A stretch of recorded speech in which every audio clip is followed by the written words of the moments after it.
Hello and welcome to the Wednesday night edition of the AnimState podcast. My name is Tim Borrelli and this is my radio voice.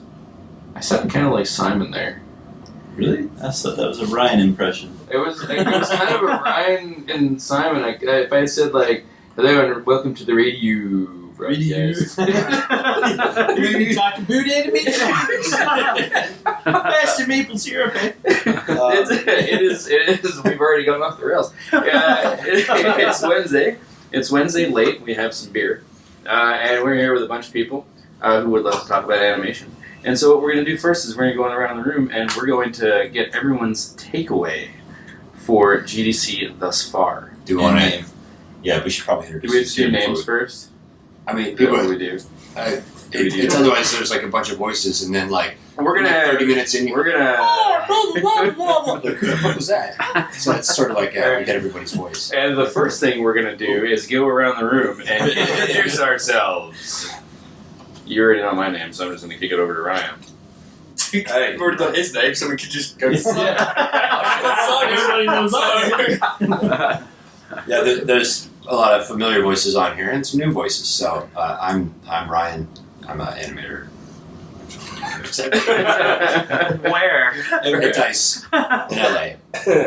I'm Simon, animator at Phoenix Labs. I forgot. It's been a long day. It's been a long day. Sorry. I'm Kristjan. I'm the animation director at Ubisoft Toronto. I'm Dan. I'm a technical animator at Ubisoft Montreal. I'm Craig, I'm an animation director at EA Vancouver. I'm Andy, I'm an animator at Crierion Games. I'm Jay, lead animator at Epic Games. I'm Matt, I'm an animation director at EA Vancouver too. And I'm Tim. I'm just awesome. Indeed. And excited. So, now, we are going to go around the room and we're going to discuss what each of our takeaways are so far for GDC. I'm not going first, because I'm going to be lazy. I can go first. And pass the buck to Ryan. I hate going first, but I'll go first. Because I want to go. I want to go first, so nobody steals my answer. Because I've only got one. To me, the takeaway. I don't want to gush more about Dan's talk, but it was sort of like that was the talk. Go ahead. Just get a room.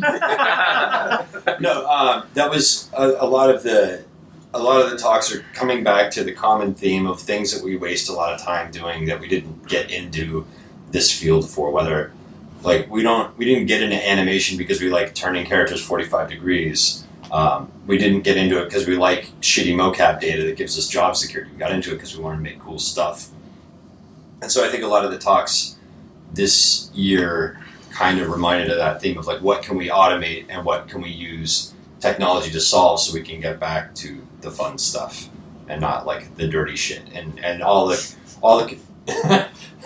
keep your mind out of the gutter. What's it like to eat dice? And just sort of the it's distracting to talk and look at it at the same time. Just like the restrictions that we have that we've had for so long. I mean, like the roundtable this morning too. We're talking about like VR and AR stuff and like how we make games. We're like, oh, how is what's the future of non-violent interactions in games? And all these things that we're so used to doing it a certain way that we're sometimes like we don't consider alternatives. And things like the Ubisoft talk with the IK rig that's like. Oh fuck! Like we always talk about female characters and different proportions and stuff. Like, oh yeah, we can do female characters, but they're going to be 6 feet tall. And like, why is that still a problem? Like, what if we could just be like, I want to make a game. It's going to have a female character, and that doesn't have to be a technical restriction to represent half of the humans on Earth, and things like that. So that would be my takeaway. It's a good takeaway. We could. Does anybody have thoughts on that takeaway? Because if everybody just gives a takeaway, that was a great takeaway. Yes, I'm done. I will. Thanks for listening. I'm grading you on your input. Yeah, it feels like people suddenly got smarter this year. So I don't know what happened. Or animation's just got noticeably shitty enough that we have to address it. It's like, well, everything else looks kick-ass, so we might as well just... Yeah. Right. It's time for us to catch up. Yeah. It's time to change. That is time to I think catch that's up. totally right. That's like bang on. Is everything else, and we're sticking out now. Yeah. Yeah. Well, This but has got to, it's a priority. Like all the other things were easy to quantify, right? Like higher res characters, or how do we do cloth, or effects, or rendering, PBR, and PBS shaders, all these things. But animation's like, it needs to be better. But how? Like nobody has the silver bullet. well, It's like- there's no just get simple better answer, right? Yeah, It's it is not complex easy. IK, Yeah. motion fields, performance capture, motion. And real-time graphics and lighting can just do what movies have been doing and catch. Yeah. They can catch up to that. There's nothing animation's doing in film that we can take. Or at least the problems we need to solve. Yeah, because they can have free reign with blend shapes and muscle deformation, all these things that games just are still. Only you got the lock camera, you can, Yeah. your noodle, You're making a smear 2D rigs, you image, can do all- essentially. Yeah, You can fake one shot one So way, much. and it has no effect on the next shot. How you cheated it. Where Yeah, there was a talk from the Oculus Stories guys where they were talking about exactly that. They're kind of movie guys who are coming into VR and sort of just discovering the problems that we face in games and being like, oh, we just figured that we could make this like a movie. And it turns out that you can't, and you gotta do totally different stuff. That was like the Star Wars the VR ILM. thing that they showed, and they were taking the 400 or the 4 million Oh, yeah. vert Millennium Falcon, and they were pleased that they brought it down to 1 million vert Millennium Falcon for their downres. I'm like, that's still gigantic. I know, and all their Yeah. we went from 8K to 4K textures. Like, yeah, but your screen res isn't. Yeah, we went from 1080. Yeah, like 250 8K textures to like 134K. I'm like, that's still madness. Yeah. That was they threw hardware at the problem. Yeah, they too, threw right? hardware at the Like, problem. Check out this Yeah. SLI Yeah. machine. Yeah. Yeah, that was You insane. can download this at home and Yeah, But then you on take a your look, 5,000 computer. like the Battlefront Millennium Falcon and everything that they have running there, it looks amazing and it looks almost as good. And I guarantee it's a lot more lightweight than how ILM solved the problem. Well, you looked at their zoomed in little bracket on the Millennium Falcon. It's like, look, we changed it from like 200,000 polys to like 100,000 polys. Yeah. That should be 5. Yeah, and you're never you're What's a never going to lot? see it because it's Yeah. 20 pixels on the Exactly. screen. Yeah. 4K texture. Yeah. That was the thing that I can't remember if I mentioned this before. Like at the VRLA thing a month or two ago, that was a big thing. Is like listening to people talk about VR. There was clearly like the pioneers on the VR side, and especially like 360 video and stuff. And then there was some people who were like getting into VR and seeing these problems that like people going from whatever industry into VR and not from game development and seeing these problems as new problems, not realizing that like, oh yeah, we solved a lot of this shit like a long time ago. And if there's going to be, I think, a lot of demand for people in game development with the experience that all of us have to point out like, hey, why don't we like springboard off of this thing that happened 15 years ago rather than trying to reinvent the wheel. There's an interesting thing in Star Wars talk yesterday. They were going on about like the pace of things has to change. Yeah. And it was kind of cool because they were saying how you need that warm up time. So you need to kind of, because it's such a new medium, so that you kind of need you need that few seconds or whatever to kind of just absorb it, take it all in. And then he was saying how, and then think like the Millennium Falcon landed, and then the back door opened, and then R2-D2 comes out. But instead of R2-D2 coming out really fast, it just came out really slowly, and you could see it. It was very deliberate, and it was just basically like, hey, look at me, look at me, look at me. And then he was kind of feeling like, this is kind of what you have to do. You have to draw attention to these things first to allow to not scare the crap out of people. Then you can start to kind of amp up the pace a little bit once people get more comfortable. Yeah. But it was like, with obviously with film, because things are going to be cut to work and to fit to time and space and everything. And here they were just like, well, no, because you can. And this is something you were saying about with they're learning what it takes to make games, is because we have to make everything look good from every single angle, because you can just kind of go around things and you can't just kind of teleport and skip things everywhere. There's no common language for VR like there is in film. And you're not like, they have you in a seat, they've got the thing on, you're not moving, it's there, we can tell a story. And also film is like the language of your dreams. You could have cuts and abstract like movements and you're totally cool with it. VR, you can't, it's kind of mimicking a real experience. And we're all still, like you said, just brand new. Like even in the ILM demo, they're like, yeah, there's R2 over there. Hold on, let me beat this thing on the side and we bang this stick on the. Oh, it does work. Let me bang it on R2 for a second. That's what we're gonna do. It's like you could be in the stuff. It's like, what are you gonna do? Yeah, and we're like little cavemen with sticks still. Like, oh, this is work. I can pick this up and hit something. Just imagine just going up to things and just. Who is it? Someone was saying on the roundtable this morning, saying how. I think it might be Jonathan Cooper was saying about like in the. He's saying how he just wanted to play Team Fortress and he didn't want to. Just kill anyone. He just wanted to just go up to the guy and just hang out with him. Hang out with him. But it was interesting because it does because it goes back to that whole idea of because it is VR and because you are put into that thing. The thing that you saying about how you don't want to go around killing things now because it's more personal. It's like, then it feels like it's a closer thing than just first person because first person is still you're absolving the responsibility of just pulling a trigger, right? Whereas if it's VR and you're actually doing it. You're like, it's sketchy. It's like it says more about you than it does about what's happening. I did the Oculus booth today, and I played the bullet train. Has anybody done the bullet train thing? Mm-hmm. And you're in the subway first, and I was just like, you see your hands, you're like, ooh, cool. You just start picking shit up and throwing it, and I was like, she's telling me like, okay, there's guys with guns. You pull up the subway, I'm just like, ooh, milk tart. Trying to catch it. All of a sudden the door's open, like I shoot those guys back to this. What else can I pick up? Have you seen the office simulator thing? No. So like he's just at an office and you've got the stapler. Okay, I'll just fire the stapler at the monitor. Put a bacon. Oh, the job simulator. Yeah. Making coffee. There's coffee over there. It's like it's like you go to VR to go to work. I was making coffee, and it's all real time. As in, you go to work. Coffees. But that's got to be therapeutic to have an office desk in front of you that you could demolish. Like hold on real fast. Yeah, it's like the one thing I really want to shoot in VR is like a fax machine. Go office space on it. We're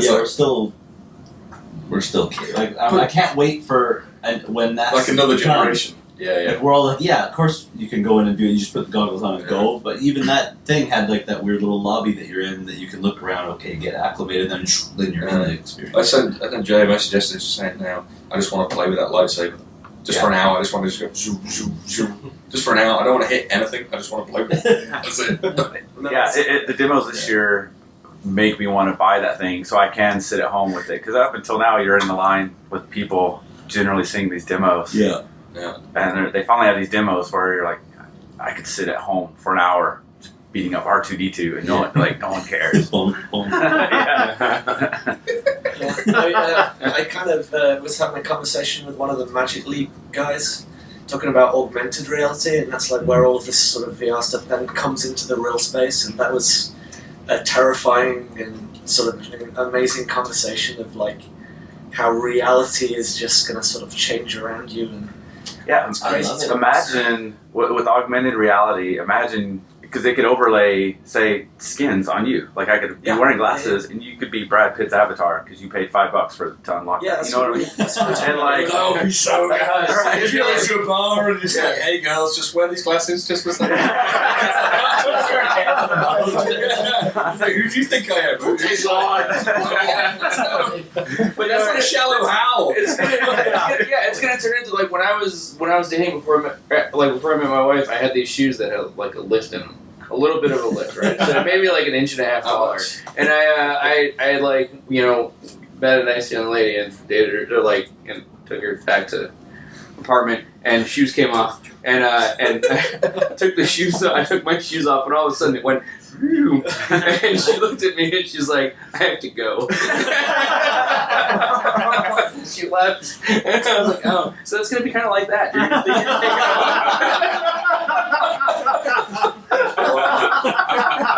can augmented reality make you taller? It's funny, but it's 100% true. Yeah, Tim's avatar in Second Life was going to be like 7 feet tall. Yeah, man. And your relative IK won't help you. Where are you? Relative I can't help you now. Holding my head and grabbing my nose. I love this. I mean, there's been stuff like AR stuff that's been out for a while, like the Google Translate thing on the phone where you can just point to another language and it reads out. Yeah, that's really cool. And the I love it. My kids use it all the time. But the constellation thing, where it's like, oh, that star's really bright. What is that? And you hold the phone up, and it just is real time. Like, oh, look. Have you guys seen the L'Oreal makeup app? Yeah. The face effects guy. You play that a lot. There, I got it. I have it. So it's an app, and so it's for women. So like L'Oreal loses a lot of money by women buying makeup, going home, putting it on, and saying this is the wrong color, and they return it. And L'Oreal loses a ton of money. So they made a augmented reality app where you scan the barcode of makeup, look at your phone, and it puts the makeup on you in real time. Really? So, I have this app here. I'll load it up later. You guys can see yourselves in makeup. It's insane. You can save pictures in a cache so you can see all the things you've done. No. What's your an entire Saturday, dude? Yeah, and there'll be no presets either. No presets, yeah. Yeah, I mean that's how it starts. Sure. Well, looking at talking about the VR stuff this morning, it was at whatever. Sandy, the Epic keynote this morning. It's like that was just next level stuff. There, it's just like that. It's like when the woman, the actress came. I've forgotten her name now, but when she came out on stage, and it's like real time in Hellblade, and then he started doing all the previs stuff, and it's like, oh come on! It's like, it was so cool. It makes you want to make machinima. You know what I mean? Yeah. Oh, and then you had all the it was like they were doing all the editing in VR, and it's just like you just. It's like, okay, I'll just have all my monitors here, and it's like have 7 monitors. It's super interesting that I mean, it seems like Unreal is, but a lot of game engines are kind of turning into filmmaking devices as well. I don't know if you guys are intentionally positioning it to be that as well, or if it's just a side effect of what games need. And it's just because the Kite demo was kind of a pitch for that. Cinematics are made like films made, so you solve one, you solve the other. But I guarantee the film process is better than most game companies' cinematics process. Yeah, you know, because so yeah, you solve. It'd be funny to like if short films start making it into Annecy and Koehn and stuff, and they were made in Unreal or made in whatever. That's kind of what the Nickelodeon thing They was, show right? it's like a Nickelodeon show that's made entirely in Unreal. Oh, is it? Which show? Yeah. It's some new thing happening. It was this thing. It was like it looked like a robot running around. Yeah, or it's whatever. kind of It was- rebooty in a weird way. Yeah, but it was a Nickelodeon show, and it was made entirely in Unreal. So it's like, and I was just like looking at that, going, okay, well, I could just start making I'm so short pretty. films. There. When you think of like what it would take to, I mean, depending on the, You got to pass it around. I want us to make it. Everybody's trying to make it. I want to see Tim's though. It worked through my glasses. I had long eyelashes. That's so the audience knows we're passing around the L'Oreal app. That is Can terrifying. any of us download You're so this? Can I get this on my phone like right now? I'm afraid to look. Oh. That is. hey, yes. Oh my God. And that's made by the I'm scared to look. Facebook guys. Really? Yeah. For the, this is a terrible thing to do for radio because I'm downloading Really it right now. So on AnimState, we will post pictures. Yeah. Of how pretty we all look with makeup. Oh wow! oh, nice. That's fantastic. This is the L'Oreal app Jay was talking Yeah. about. And, yeah, I'm officially a believer in AR after looking at my That eyelashes. is amazing. Oh, I would definitely try and pick me up. Oh wow! L'Oreal is it L'Oreal Makeup Genius? Yes. There we get. It's pretty Yes, good. install. And they're not paying me for this. Oh, can I check? Brought to you by. I think you can swipe to the right. You can swipe to the right and try other makeup combinations. Is it like Tinder for makeup? Oh wow! I've got like really weird. Oh wow! I'm like, oh, okay, well, that's a nicer shade. I love it. L'Oreal makeup. Just so y'all know, like Planet is on her way up, so if we're playing with a makeup app. That is amazing. That I'm gonna get that. I believe the same tech, they made another one for zombie makeup, so you can do like real-time augmented zombie makeup as well. I've just taken a screen capture so it'll be in your photo. There are a bunch of dudes with makeup. What's it called? The L'Oreal make a makeup. genius. I know we're all gonna have I this. know. Okay. Sure, right now. So that's Simon's takeaway.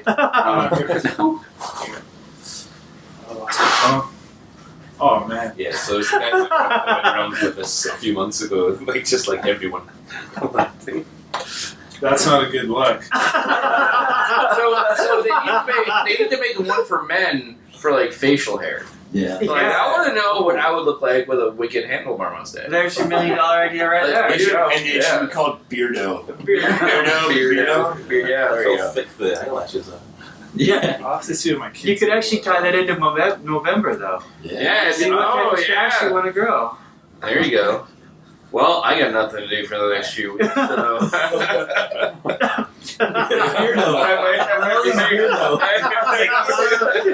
Beardo. Should we?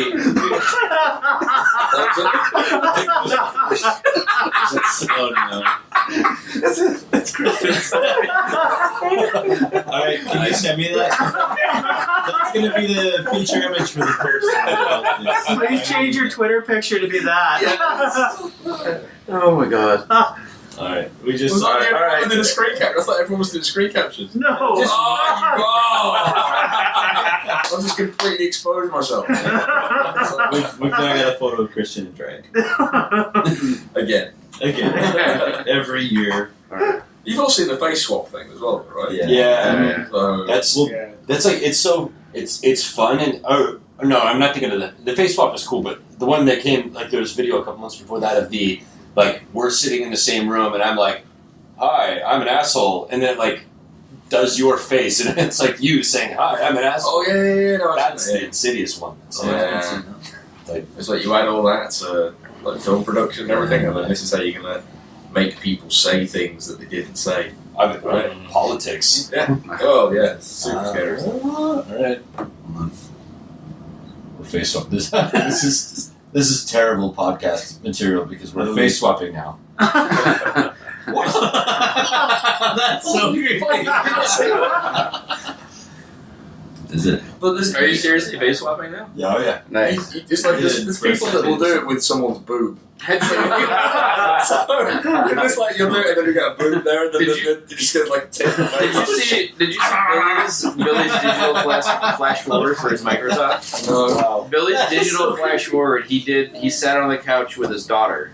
And so it's his face on his daughter's head, and like giving his like, this is what I'm gonna do for my microtalk, and his daughter is just sitting there like looking over at him like trying not to laugh the entire time. She's like he's reading off of his notes and she's Yeah. like lipping, Yeah, she's mouthing like- to the words. So it's just really weird. Like as Yeah. he's talking out of his daughter's head, his daughter in his head is like Yeah. mouthing the words too. Yeah, It's it's so so cool. great.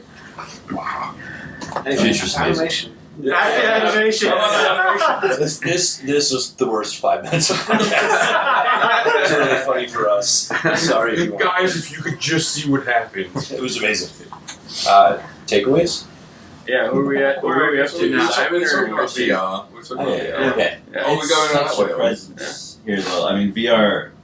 It was a weird expo floor this year for me. It seemed like it's not the usual. Like there's a few places that have giant E3 style booths, but then everybody else it's all VR.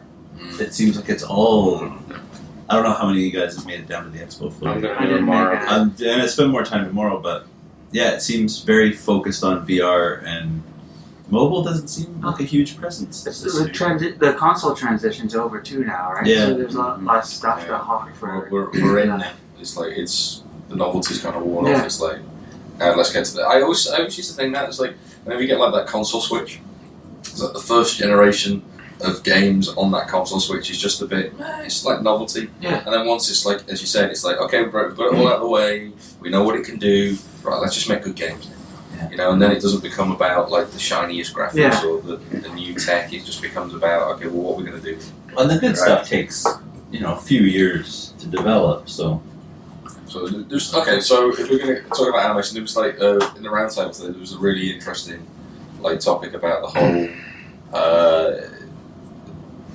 use of violence, I suppose, in video games, and the fact that what can we do that isn't violent.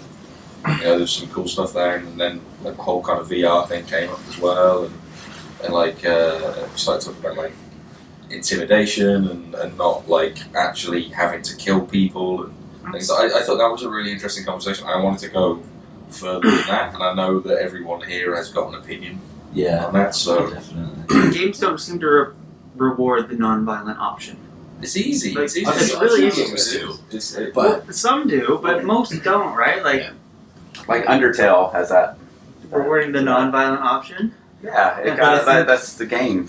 But what to Yeah. me was the interesting question that Jonathan posed was like, what matches that visceral, like that Yeah. excitement or whatever of violence? And I think, I said it to Tim, but I would like to say it to the rest of the room maybe and see what your guys' opinion is. But to me, it's the stakes that are at hand. So, like the example I gave was if you have a conversation mechanic that you need to do, but if you failed at that negotiation, the game emptied your bank account.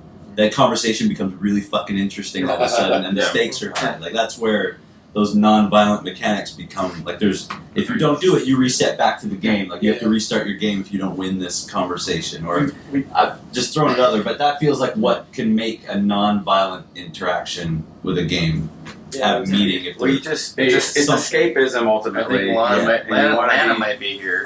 And not Lana. Lana Banana. She said she's knocking, but I don't hear her. You did not knock very loud. I did not. I don't Liar. know. What a I feather! did a quick wrap around. Excuse me. Hello. Whatever. Lana's here. Hello.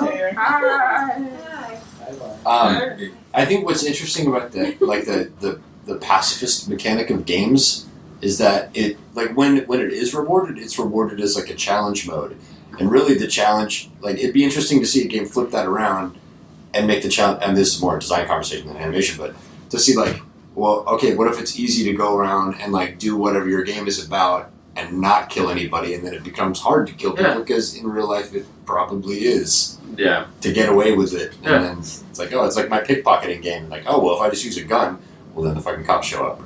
I guess. Well, that's why, I kind of like the idea of you have, if you're doing, the kind of negotiation, any kind of, social negotiation, any interaction, right? Where if you're getting, a mission briefing from a group of people, that if you are in VR, you're paying attention to one over the other, then it picks up on that, and the other characters who might be giving you vital information just are like, well, fuck you. You never pay attention to me because you never look at me. You never acknowledge that I said something. So you're gonna miss something, right? And then you'll start apologizing to everyone. Yeah. And then you go, I'm really sorry. Yeah, but then it means something to you, and so you really want them to actually you want them to kind of like you again, so that you can move forward in the game or in whatever the experience is. And I think that's something that we, I think. Yeah, that's how you deal with the round tables, though, right? It's like I need to look at you and pay attention to you. Sometimes you want your game not to reflect what you had to do all day whatsoever, and I think that's why people like racing games and just whatever. It's just crap you can't do, but it's adrenaline, Yeah. That's I think it was Alex who was talking about it after the roundtable. That it's like when you give a GDC talk, you have a sense of consequences. And it's like you can get up on stage and be like, oh, what if I just pulled my pants down? I could end my career by pulling my pants down. What would happen if I did that? Oh, you thought about that too? Because I think about that at the beginning of every single roundtable. I'm pretty sure my fly is down at 25% of the time, so when I get up in front of you, I'm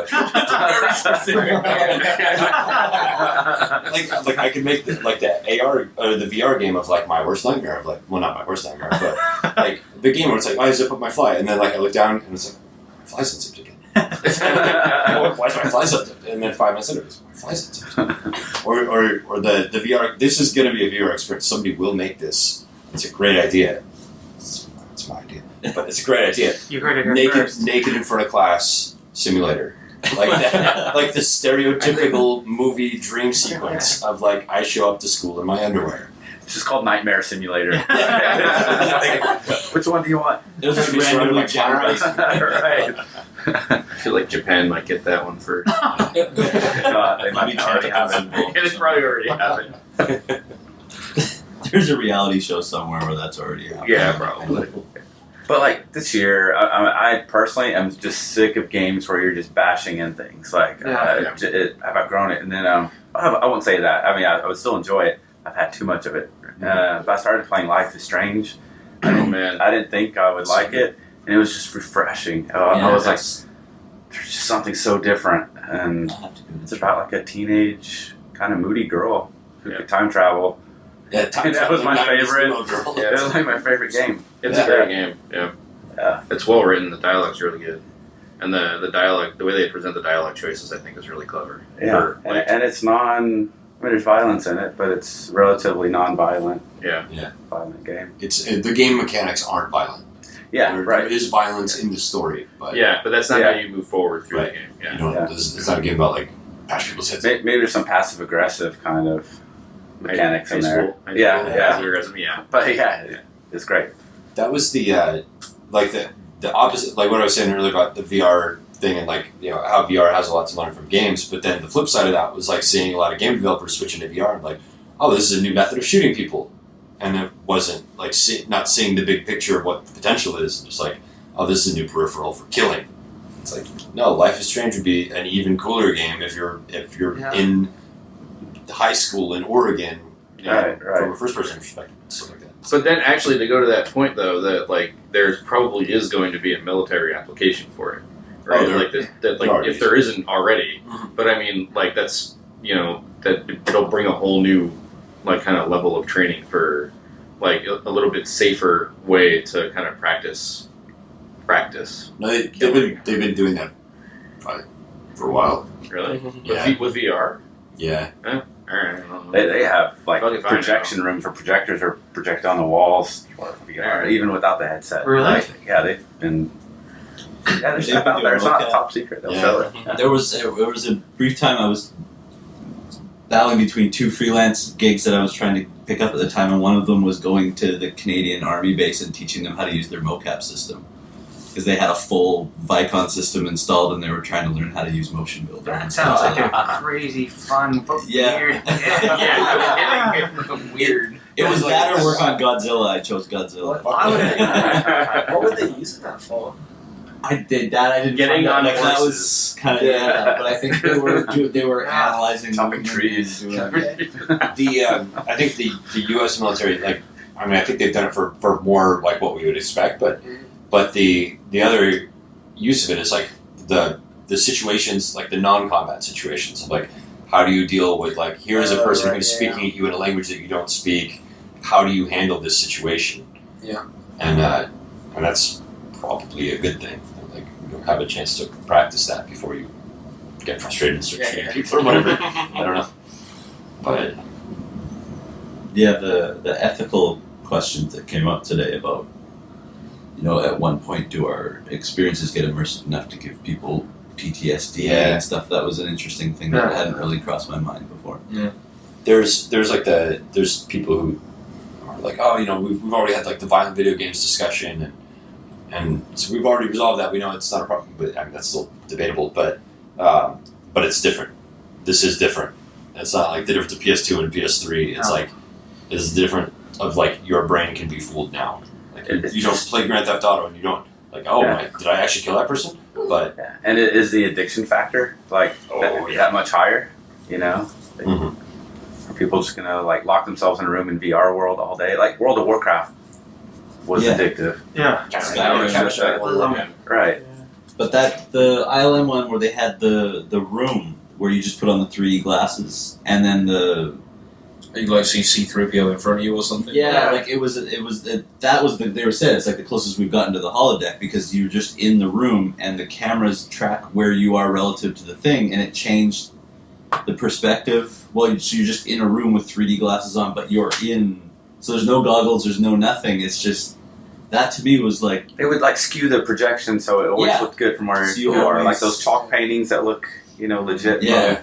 So no matter, you just walk around the room and there's BB-8 rolling by and there's everything, and to me that is the kind of thing that might get people to do it in their homes a little bit, maybe, because you're not putting on gear, you're not. But then don't you need a big empty room to do something like that? Not because it could detect that there's a couch or a coffee table or whatever and just make an object in the world to fit that, right? There's a rock there now and you can't step on it or something. Like it could be smart enough to work with the space. Maybe. Yeah, I think fast forward in the future when it gets good enough, like going down that road, everyone has, well, not everybody, but a lot of people have home theaters in their room. Yeah. It's pretty much standard now in their homes. There'll be like people building VR rooms in their homes. It'll just be normal. Yeah, convert your garage to space. Somebody was, I don't remember if we're talking about it on the last one of these, but the whole like, if you have a space big enough, then the idea of like skewing the projection just a little bit, that's like, let's say you're in like a 7x7 meter room and you turn everything a little bit, that when you think you're walking straight, you're actually walking a little bit of a curve to loop you back around in the room that you're in. And things like that. That's like tricking you into thinking you're in a bigger space than you're in. Yeah.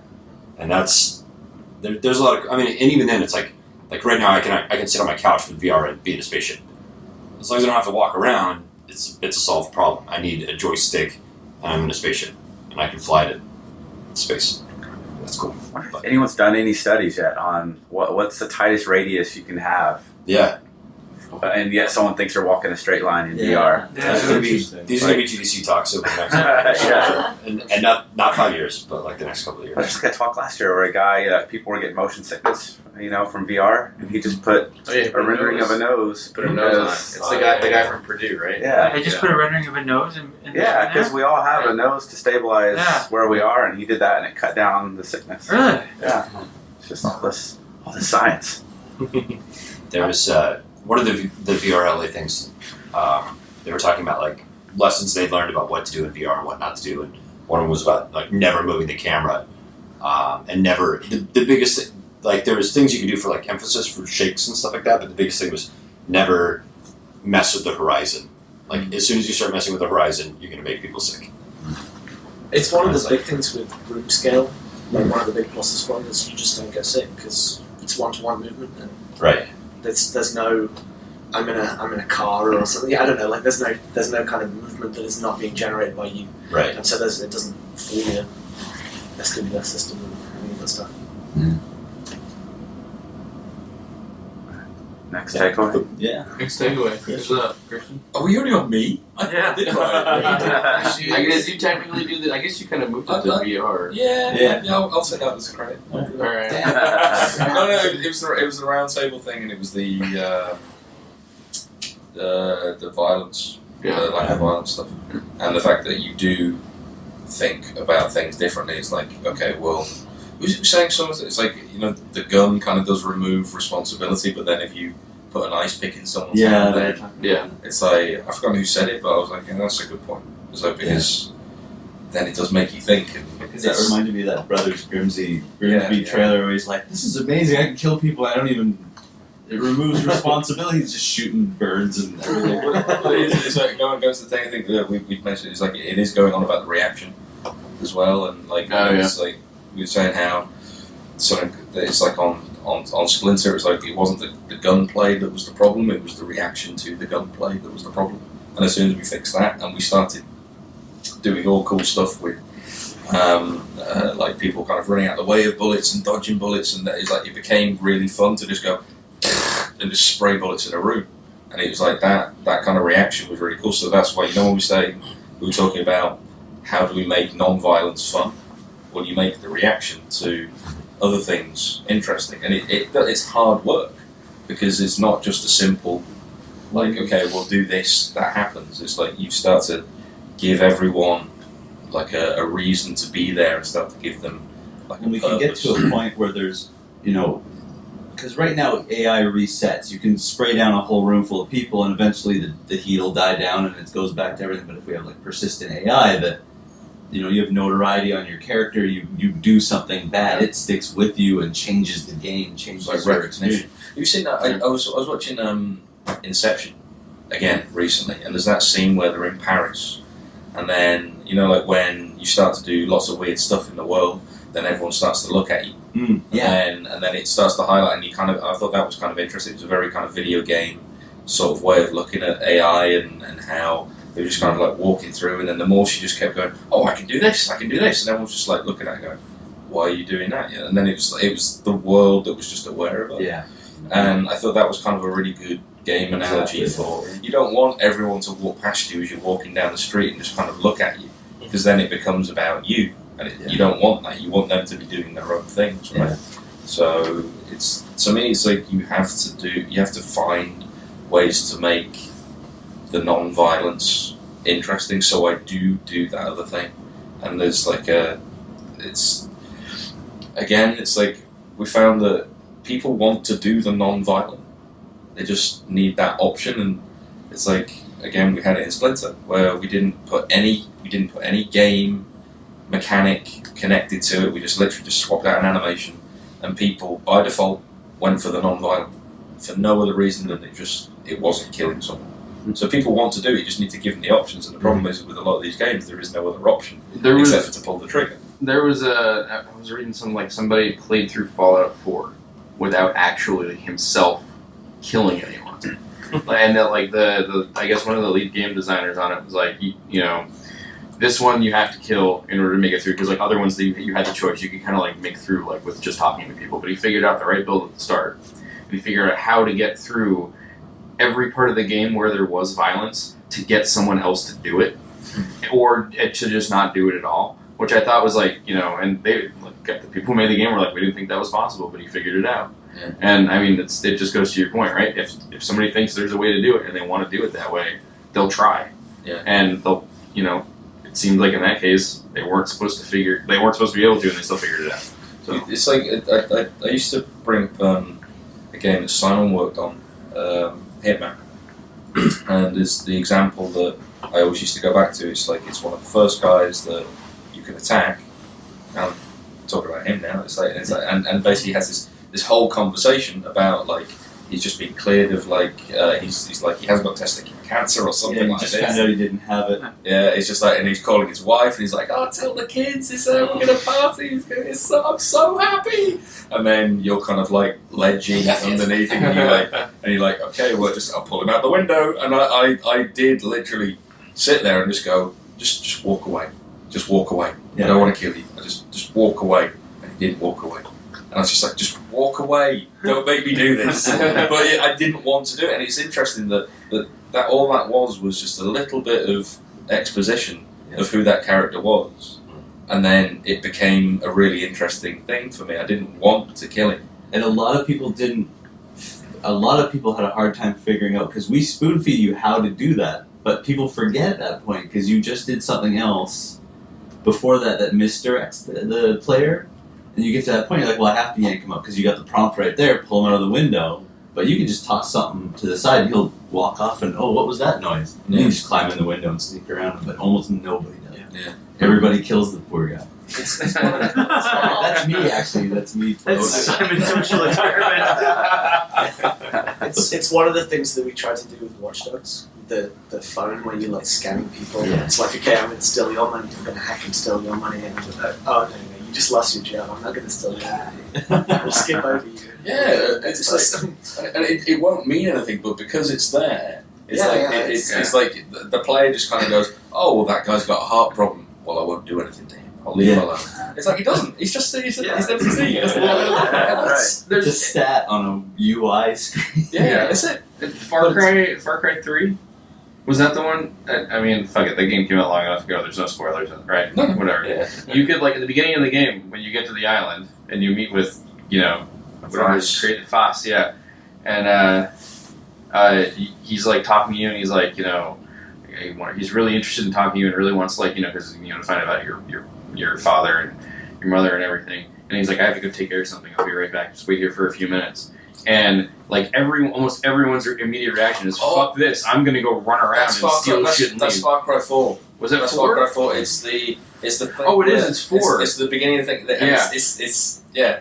It's So cool. you're just sitting there, the guy's talking to you. Yeah, because the Far Cry 3 was totally different. But yeah, 4, and he's like just talking to you about like, all right, I'll be right back. But he has like everything about his manners and everything is like danger. He's like stranger danger big time. But if you actually are just sitting there saying, I'm going to trust this guy, you actually win the game. Yeah, it's You just wait for him to come back, and you get to the hidden game ending. Yeah. No violence, nothing. Yeah. He just comes in and says, all right, I'm going to tell you about your parents. And then you learn about them, and then you get like the ending where, I don't know what it was because I didn't do it, I just had read about it. But it's choice like, you could have made. You sit there for 10 minutes. Yeah. And then he comes back and goes, oh, glad you stayed. And then let's go. I'll take you to your parents. And then, done. It's really cool because it's like no one's gonna do it, but it's really cool that it's there. Yeah, and it does happen. It does happen next time. Just play it, and it does happen. It's really cool. I think there's like YouTube videos. You don't even have to play it; just see it. And it just skips 10 minutes forward, and it happens. Well, it's like that psychological test where they tell kids, like, I have this donut. I'm going to leave you here. If you don't eat this donut in the next 10 minutes, I'm going to come back and I'll give you 2. Yeah. And then they leave the room, and every kid eats the donut. Every time, or the candy, or whatever it is. Like, they just don't, that immediate...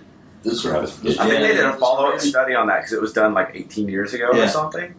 And you know, some kids actually did it, and those kids were like really successful. And the ones that waited all ended up being really, they all ended up being good because it was like they listen. They listen. They learn how to. This is an interesting thing. It's like I had a conversation with Clint Hocking once, and he was talking about chaos theory, and it's like all the NPCs, they have all these conversations, and in most games the conversations don't really mean anything. They'll just be like, oh, whatever, and most people just won't listen. But then there's a conversation that someone gives away. It's like he'll talk about something, and then like maybe 40 seconds into that conversation, if you were to listen to it, then he gives away the combination for a safe. And then if you've listened to it, then when you find that safe, you just open the safe, and then you win. You're done, and then you get the stuff, and then you leave, and it's nice and easy. But if you haven't listened or if you haven't paid attention, you've got to go and do all the things. You've got to pick the lock, you've got to like kill a couple of people, you've got to like take out the lights, you've got to do all sorts of crazy stuff. But he liked the idea of if you just paid attention to what was going on, you could game the system. And that's it. It's like you're being smart about your choices. He had something, I mean, speaking of Clint, he coined that term ludonarrative dissonance. And that was a big thing for a while. Everybody was talking about it. We have to find a way to get rid of that. Does everybody know what that means? No. What it means is there's... I'm going to paraphrase this horribly. It's basically the writing of a game or the writing of a story is in complete opposition of the gameplay mechanics. So like the point of the story is you're going to save these people and whatever, but then you gun the shit out of a town to get there. And it's just like that weird dissonance between the gameplay and the narrative, the Ludo and the narrative. And a lot of people, like I know a lot of writers, like Josh at Uncharted is probably trying really hard to get that. That was a big thing, but you never really hear people talk about that anymore. Yeah. I think in VR that might even be more of a thing. Like, is the gameplay pulling you away from what the narrative is trying to do, and how do we get those two things together? Matthew Russell said something as well. He was there going, he was like, what would be like an eavesdrop mechanic? Yeah. It's like, how would that work? Would you actually physically go in closer to someone, and then they kind of go, hey dude, what are you doing? You're like, get out of my space. It's like that sort of stuff I think is really interesting, and it's like it changes how we're going to interact with certain things, and it makes mundane interactions and mundane things really interesting. Like you can just go and just, as you said, like start throwing like milk cartons when there's a massive gunfight going on around you. You're like, oh no, this is a real fight. So because there's no consequence to your actions there. It's like it doesn't matter if you get shot. You just okay, it's cool. So it's like we were talking about it. We were talking about last night. I think like the VR experience of like you can make a VR experience out of like sitting in the back seat of like your favorite celebrity's car, and that would be a thing. And suddenly, like Kardashian car, right? It's like $10 on whatever. But that's really like that gets me thinking about like what if it's like dinner simulator, and you go, it's like you're in a fine dining restaurant. And you're like, what if I just knock that guy's glass over? It's like I don't go out in public and I don't think about like I want to shoot that guy, but sometimes I wonder, like, what if I just knock that over? That's like aggressive jerk simulator. He's old. Yeah. It's coming up with game ideas. It's gonna be stuff like that. What if it's like movie theater simulator? It's like somebody's like laughing too loud next to you. Like, you're on your phone wrestling. I just like threw my popcorn at that guy. You almost bring up a good point, though. It seems like VR experiences almost have to be a personal thing someone creates, because I kind of don't see a big 100-person company all pinpointing one virtual experience like you do a game. Yeah. It seems like in the future people are going to create these just crazy random things like knock over a dude's glass simulator, and for some reason it's so enthralling that people were just like, dude, have you played that one yet? This weird thing that happened to me one time, simulator. Like, I had this thing. You got to experience it too. There's some weird simulators out there. There's like a 9/11 simulator. Have you seen that? No. What? And then you can be in one of the twin towers as it's going down. Oh dear God. And then there's no way of winning. You should That's do the thing. things. It's like and then basically like you kind of push towards jumping out of a window, and it's the whole thing where it's just like, well, how far? That sounds awful. It's a horrible thing. It's a horrible thing. I hate seeing that pitch But meeting. also, I mean, But it's there. And people and someone was talking about like responsibility. It's like we've got a responsibility to. It's like what we're gonna do with this. wasn't that part of? I think Jesse Shell had a talk. I missed it, but Jim Zachary was talking about it. How he was saying like things like the news now, like reporting live in wartime and things like that, will have VR, so you could be there on the front, and like it's the Vietnam coverage all over again. Like how much is too much, and how much how do we censor it? How do we curate something like that? And that's what they say. But like Vietnam was the first unpopular war.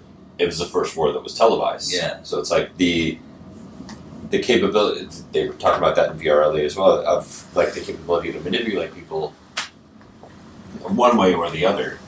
With that is That has the potential to be some really powerful propaganda if used incorrectly as well. Like you just convince somebody that this happened, and it might not have happened at all. It's a downer way to keep going. With the like what you were talking about, Kristjan, with the different reactions other than having to shoot somebody. I think that's one of the like how many games have the mechanic where like you can point a gun at somebody and they're like, you know what? Fuck it, never mind. I'm not getting paid enough for this shit. I'm just gonna leave. It's becoming more and more standard these days because I remember thinking about this a while ago. I'm going, it would be so cool just to point a gun at someone and then just watch them freak out. But then it just didn't happen. And then I've seen a ton of games now where that's how you can deal with people. You don't really have to pull the trigger, and it's a cool little technique. But yeah, you want that way of being able to intimidate people. You want that way of, or not necessarily intimidate, but you want those other ways of having a reaction, because it's like if I got up in someone's face right now, they would act differently. So I'm like, I don't have to hit anyone in this room to get what I want. You know what I mean? It's like I can just go, I want this, and then people go, okay. It's like but it's. That's what we did with the. I'm sure you guys played with it, but the crowd in Hitman. So like they'd all freak out. You pull out a gun and shoot, and everybody starts scattering. But if you point it at somebody, they freeze and don't move. But as soon as you look away from them, they'll take off again. So it's always like crowd control was like pointing at people. Assassin's Creed has that, right? The latest one think has so. the gun. Yeah, we had that. No, we did something in the first one when we were first starting to work on that, where it's like we had people reacting. We called it the staging system. So if you were fighting, and then if you took out like one guy, then the two people on both sides would react accordingly. So we kind of like would say, well, this guy is a leader, and then these other two guys, they're his minions, they're his whatever. So if you took out one guy in a particularly brutal way, the guy on the left or the right would vomit, and then. But the cool thing is that they would vomit, and they would hide their face, and that would basically signal a moment where you could just either run away and leave the fight and win, or you could just kind of take that guy out. So it was a very, very subtle thing, but we love the idea of just not having to like kill everyone. And I used an example of like the film Jack Reacher with someone today, and it's like, was it you?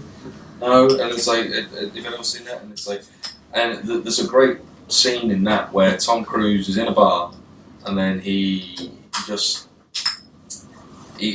it's like these five guys go, okay, we're gonna fight, and then you go, okay, so we go outside, and then they're like, well, okay, there's 5 on 1, and Tom Cruise goes, no, it's not 5 on 1, it's 2 on 1, and this is why it is. And he goes, okay, well, one of you guys is gonna hit me, or he's gonna try and hit me, then I'm gonna take your arm and I'm gonna break it, and then what's gonna happen is your best friend is gonna try and protect you, so then I'm going to gate this leg and I'm going to break it, and then what's going to happen is the rest of you guys are going to see what I've just done, and you're going to be so scared you're going to run away.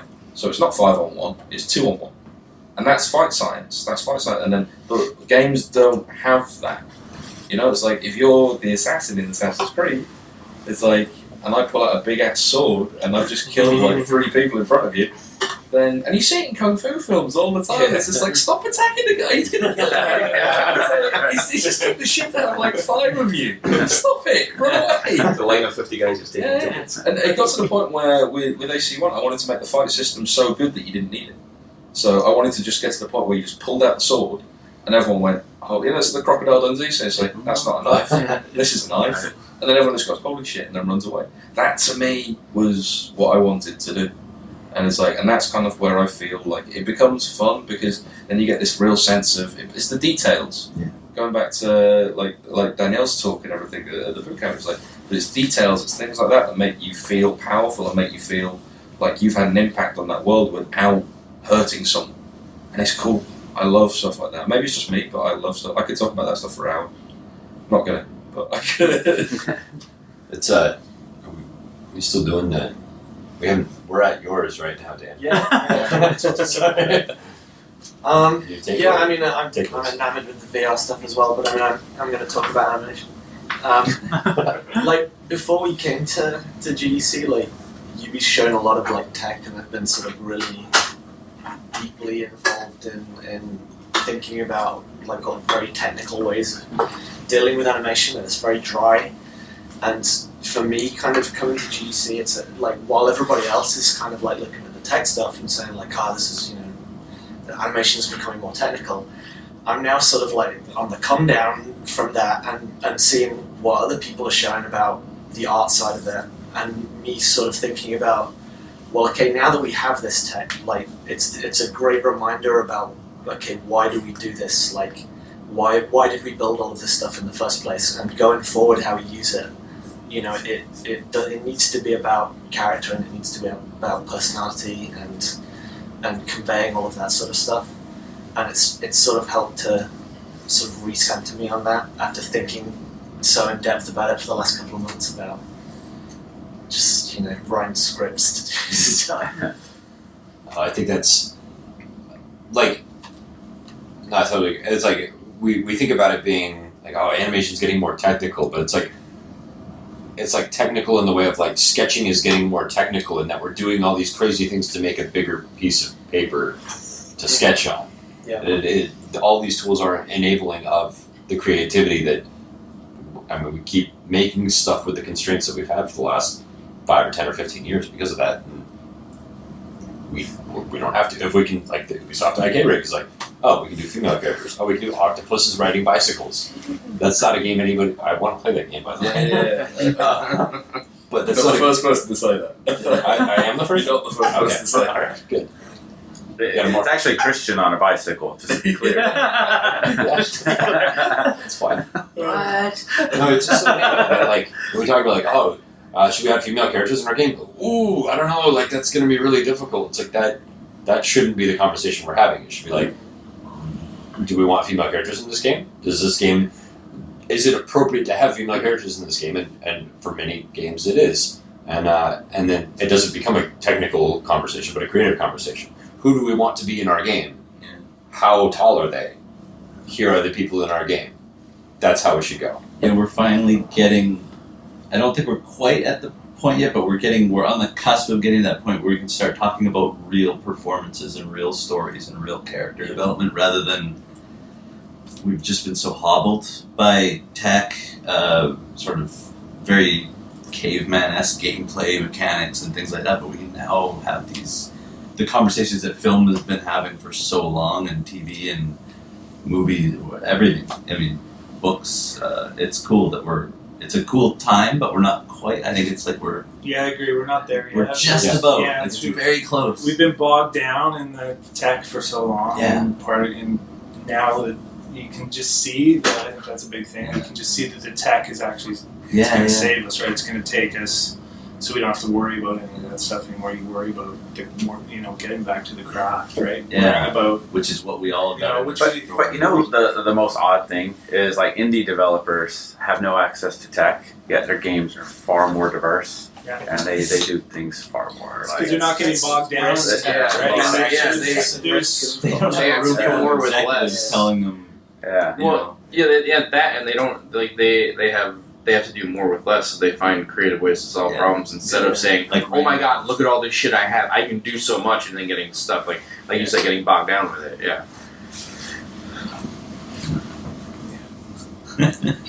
No, I agree with all of that. Concur. Trying very hard not to sound that I way, hope so that- I don't get in trouble with it.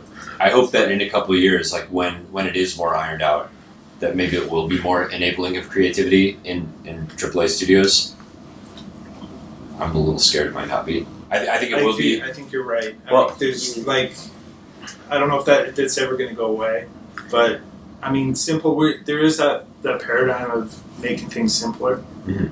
Like there's all this, we always get more complex, and then trying to solve these problems with more complexity. But even like just the motion field stuff, it's simple, really, and the heart of it's amazing tech, but it's the source is simple. And it's trying to take something that is as Dan said, that just takes so much time. We're just trying to condense it so you can focus on the art. You can focus on the cool stuff. All that other stuff goes away. Yeah, and it's like with the locomotion stuff, we all kind of know what someone walks like. We all know what someone runs like, and we see it all the time. Why should we have to We're perpetually framing the house, and we never get to put the siding up or anything. It's like we're constantly working. It's like it's a definition of insanity. We're doing the same thing all the time. It's like we don't need to do it. The amount of locomotion systems I've redone and redone and redone. Every single showreel can have. Oh, I've done it. It's like it's everyone. Every animation director. You should open up Unreal. There should be it all there. There you go. Change a few notes. There you go. Okay, let's get to the Animator stuff. Run cycle button. Yeah, primitive locomotion system. I don't know much about the. I don't know if anybody. Does anybody here use ZBrush? Yeah.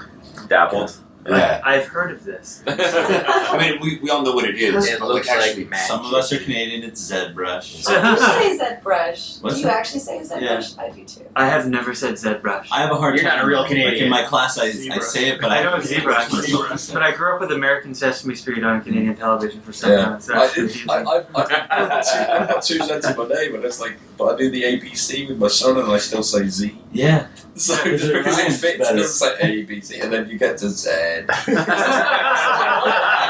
Z fits with it, so I say Z. That's the best argument against Zed. Yeah. The alphabet song.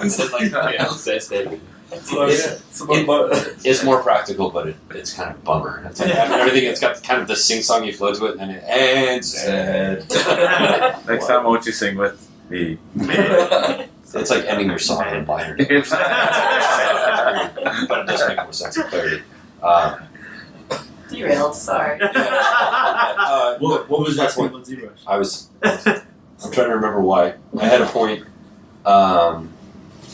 Base meshes is what I was thinking of. And I remember, and this is something I'm totally peripheral to the conversation of, and so I might be way off to anybody who's listening who's like really modeling and shit. But I remember when ZBrush was first starting to become a thing, there was like, people would argue about like, oh, you used a base mesh when you made that. Your shit looks amazing, but you used a base mesh, so fuck you. And it was like, there was this artist pride of like, well, you didn't make it from scratch. It started from a cube, man. Yeah, exactly. Cube. You started from like a loosely shaped clay person. Amazing fucking work. But you can usually tell it. I mean, it's the better guys know that they'll start with a Dynamesh or something more where they pull it out. And I know a lot of character artists who they have their base mesh that they've made, and they just keep pulling characters out of that, but all their characters look exactly the same. They have the same features because they just tweak that base model instead of, okay, throw it out, new lump of clay, pull this out from scratch. So there's both sides of that. For sure. It's all about the end result, right? Like, Yeah. By hook or crook, but your end result has to. Is a base mesh, and I'm incredibly naive to ZBrush, just starting to like try and figure it out, but is a base mesh generally like I would start with a model that looks like me and then I modify it to look like you? Or would it be like I start with a model that looks like poo shaped into 4 limbs. There's not a menu of characters to choose from. Very ignorant. Menu of At least I don't think so. menu of who to choose from. The better character artists that have shown me their workflow has been they like to start with like just a lump of clay, like a Dynamesh, pull it out, and then you change it to what you would work with more for the final sculpt, and then you retopologize, and then Yeah.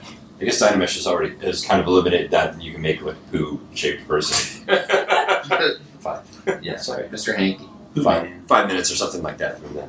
Yeah, it's incredible to watch somebody that's real. I'm horrible at it, but to watch somebody that's really good at it. Yeah. My lead character artist that I had on my team at Robotoki could do a full concept sculpt in a day of work, and it was incredible what he could pull up in an evening.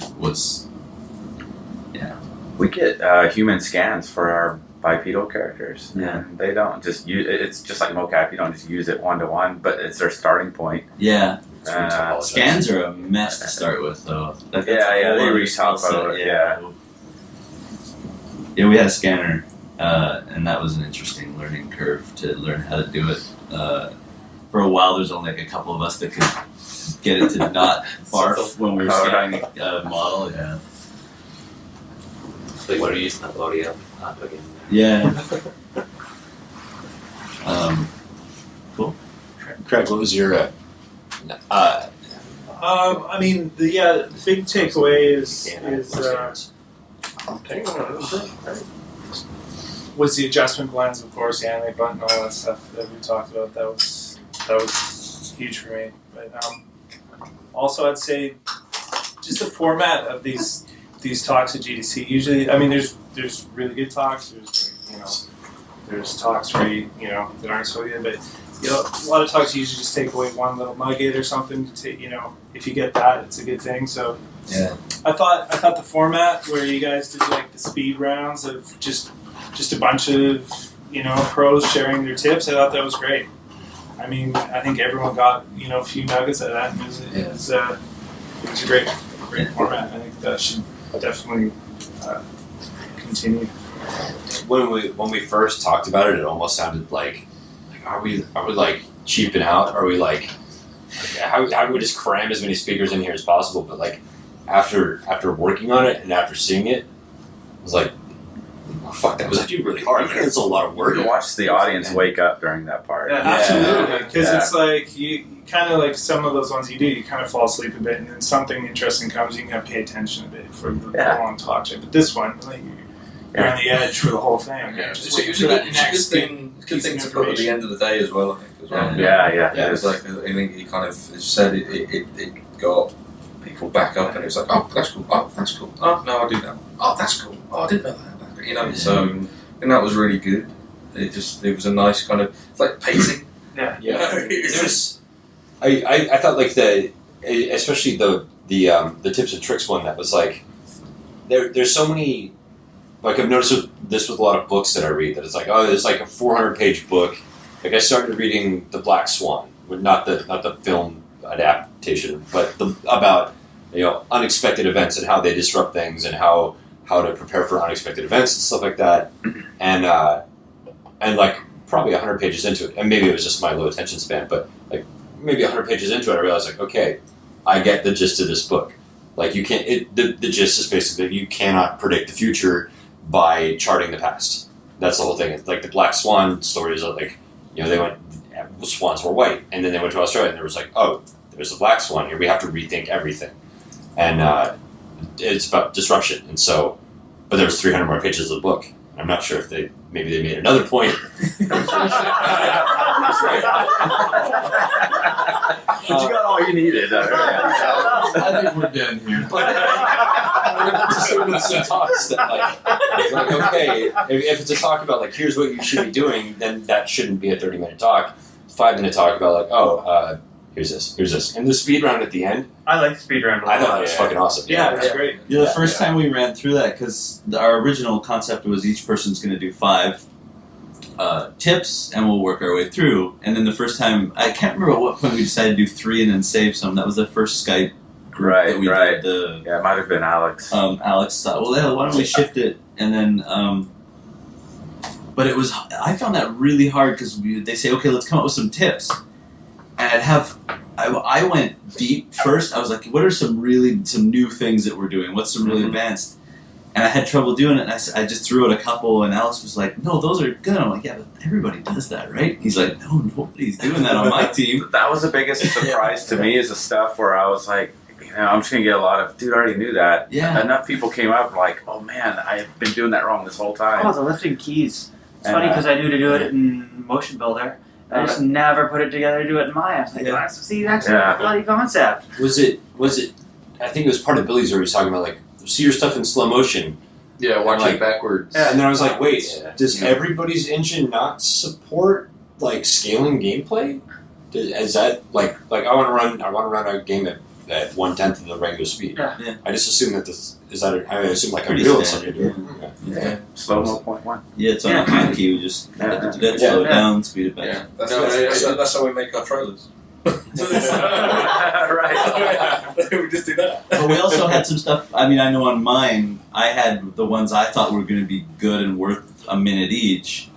And I had my speed round ones, and a couple of the speed rounds, you guys were like, no, we like those better than the other ones. Switch them around. Like You had the metrics one, which is. I was like, oh, that's a stupid one. I could say that in 5 seconds, and everybody was like, no, because you were like, no, that's a good one. Yeah, let's go into that. It's like mine is stupid. It's like, oh yeah, collect reference. Oh, everybody knows to collect reference. Do you fucking collect reference? No. No. Why would no?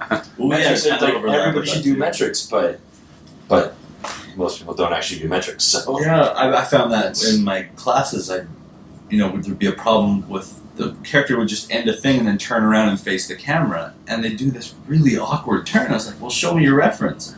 Like, oh yeah, I didn't shoot any for that. It's like, well, that's why he's turning awkwardly there. Like, you need to understand what's happening mechanically for that to work.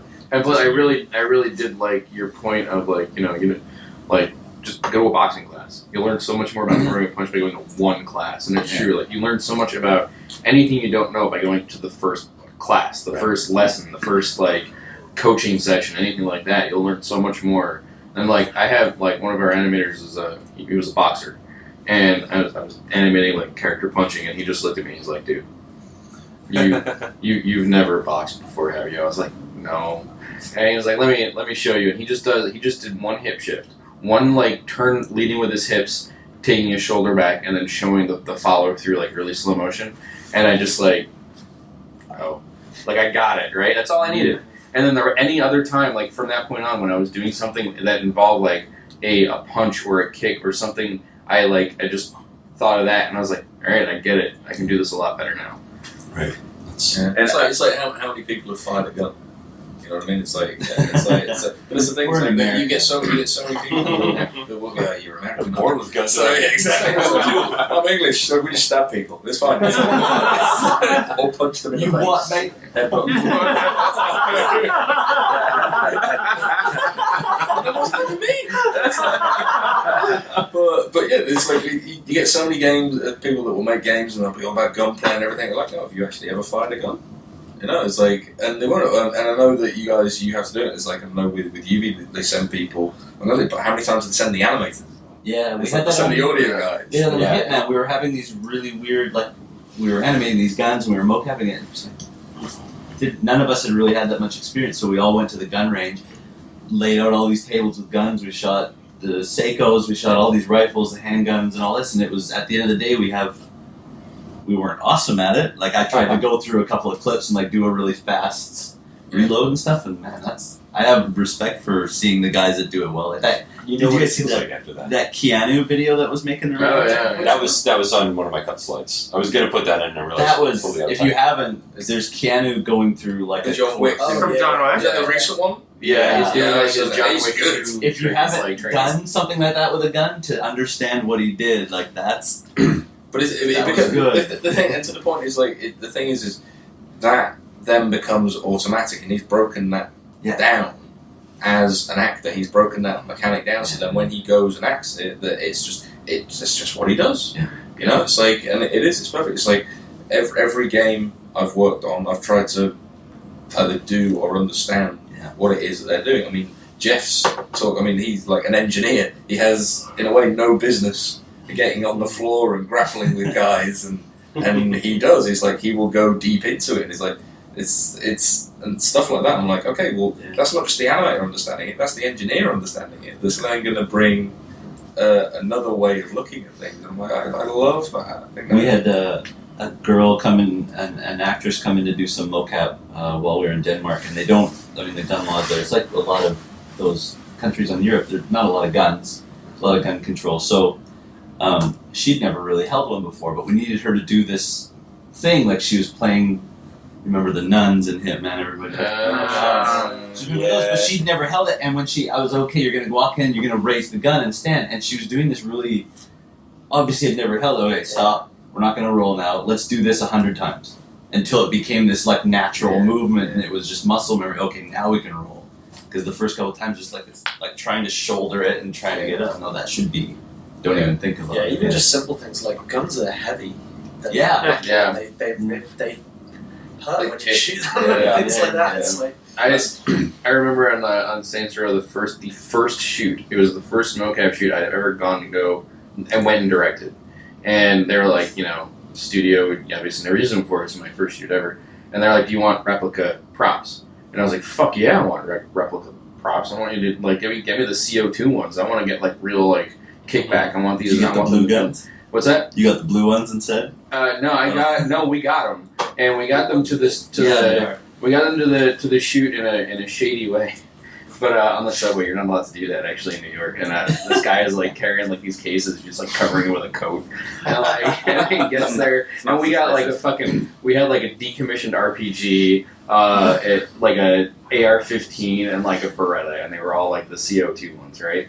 And except for the RPG, obviously, what the fuck are you gonna CO2 that? But God, I would not want to see that. and we get we're all right, we're all gonna try them.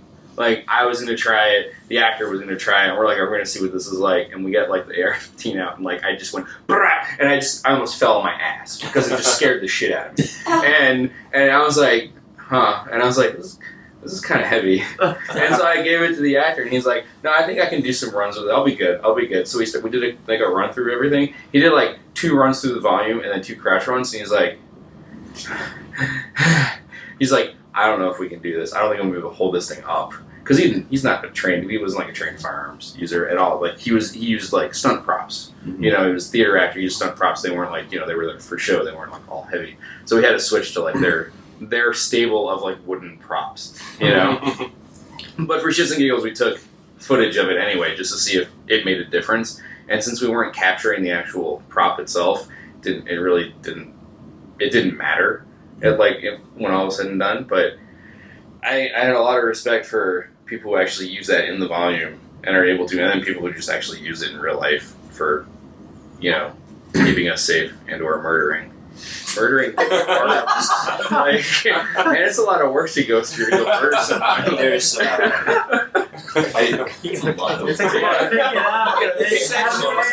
hold it and aim. Really gotta not like the person. Then there's the cleanup. I'm not sure if it's that's probably fun to talk about. No, not clean.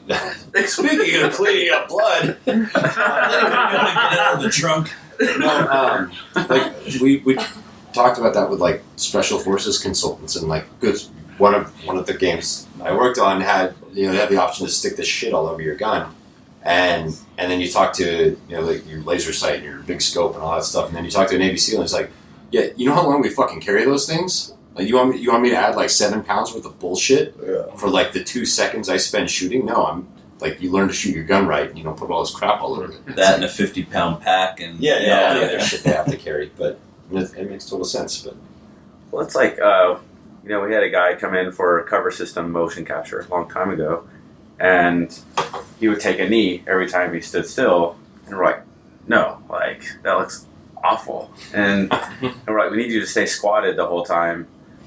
For the mechanics, you had to quickly get to a walk. And it was a case where we had to purposely break what you would do in real life, because you can't squat with 50 pounds of crap on you or your just knees blow out, right? But most cover system games, have kind of like more of the squatting versus taking a knee. Yeah. You know. Yeah, we got to go to a bunch of us got to go and do SWAT training with the LAPD on how to clear a house and rescue a hostage and stuff with like full gear with the live guns that they shot like paint rounds. But that was not how you think they do it. Like I always just assumed if you're gonna go in a house and rescue somebody, it's gonna be really ninja and quiet and everything. And it was just, it's all shouting, and it's like a football match. It's like, on the left, clear, I'm on your right. And they're like grabbing each other's legs, like, okay, I'm behind you, okay, post up, go. And like they're doing all this, like a little scrum. It was crazy. It's not what I thought it was. And if you had to animate that, you wouldn't have done any of the shit that they did. But it was so intense, yeah. I remember on Hybrid, the one game, my last game I shipped. We had the, it was all cover based, and we started out with the squatting thing, and like you have to break the rule to so that you can move really quickly between things, and I hated the squatty thing, like I just couldn't I couldn't accept it, and I tried I worked really really hard and figured out a way to actually get them on one knee. Because we were using Source Engine, and you could choose whatever bone you wanted to blend around. Mm-hmm. So I just had it, we figured out the right pose to start the movement between cover animations in, and we just chose to blend through the foot bone. And it actually looked pretty good. But it kind of broke down because you could turn the camera, you'd weapon hand switch. Mm-hmm. And if you started moving during the weapon hand switch, wouldn't know which bone to blend around, so it would just kind of do this weird spinny thing, it was like a little ballerina spinning as he started to get to the movement. So we had to we basically just turned off all blending whenever you did that in order to solve it. But the squatting thing, it would have been so much easier to just use that. Honestly, it was one of those examples of I spent way too much time on a problem I probably didn't need to solve. I hope I never have to do cover shooting again. I want to know why we haven't found a way as an industry to make blind fire not look stupid. Right. Nobody's even the most modern demos is this guy doing this, and his wrist is all broken, shooting a one-handed rifle. The coolest thing that happened was, cover system, you want to mirror half your animations for simplicity's sake. And so, we'd have the actor, or actually, we would do a transition animation and use it. And also, when you're playing a game, and if you're peeking out your right side, you only have an eye poking out. Yeah. If you didn't mirror that animation, and you're still shooting with your right arm, you have half your body sticking out. So that's another reason we mirrored. Well, then we had a sniper guy come out, and they're taught to be ambidextrous with their I was going to say, did you guys switch left hand, right hand forward? Yeah. And that's what he did. And we never knew it. We solved the same problem just for gameplay mechanics that he had to solve in real life. Yeah. And it was hey, we got it right. I know we did the same thing on. We thought we were being super cheap because you got to be in cover this way, and then you switch, and you're kind of reversing hands. And then you Google it. It's okay, they do it. Cool. Yeah, that's what they do. I remember. I knew that. Yeah, I remember building an Unreal 3 game and seeing that source data. I'm like, it makes sense. I think we even talked about it. It's it makes sense economically why you do that, but really you wouldn't do that. And then a few years later, I'm like, oh, they do that. Yeah. Now, blind fire, I don't know about.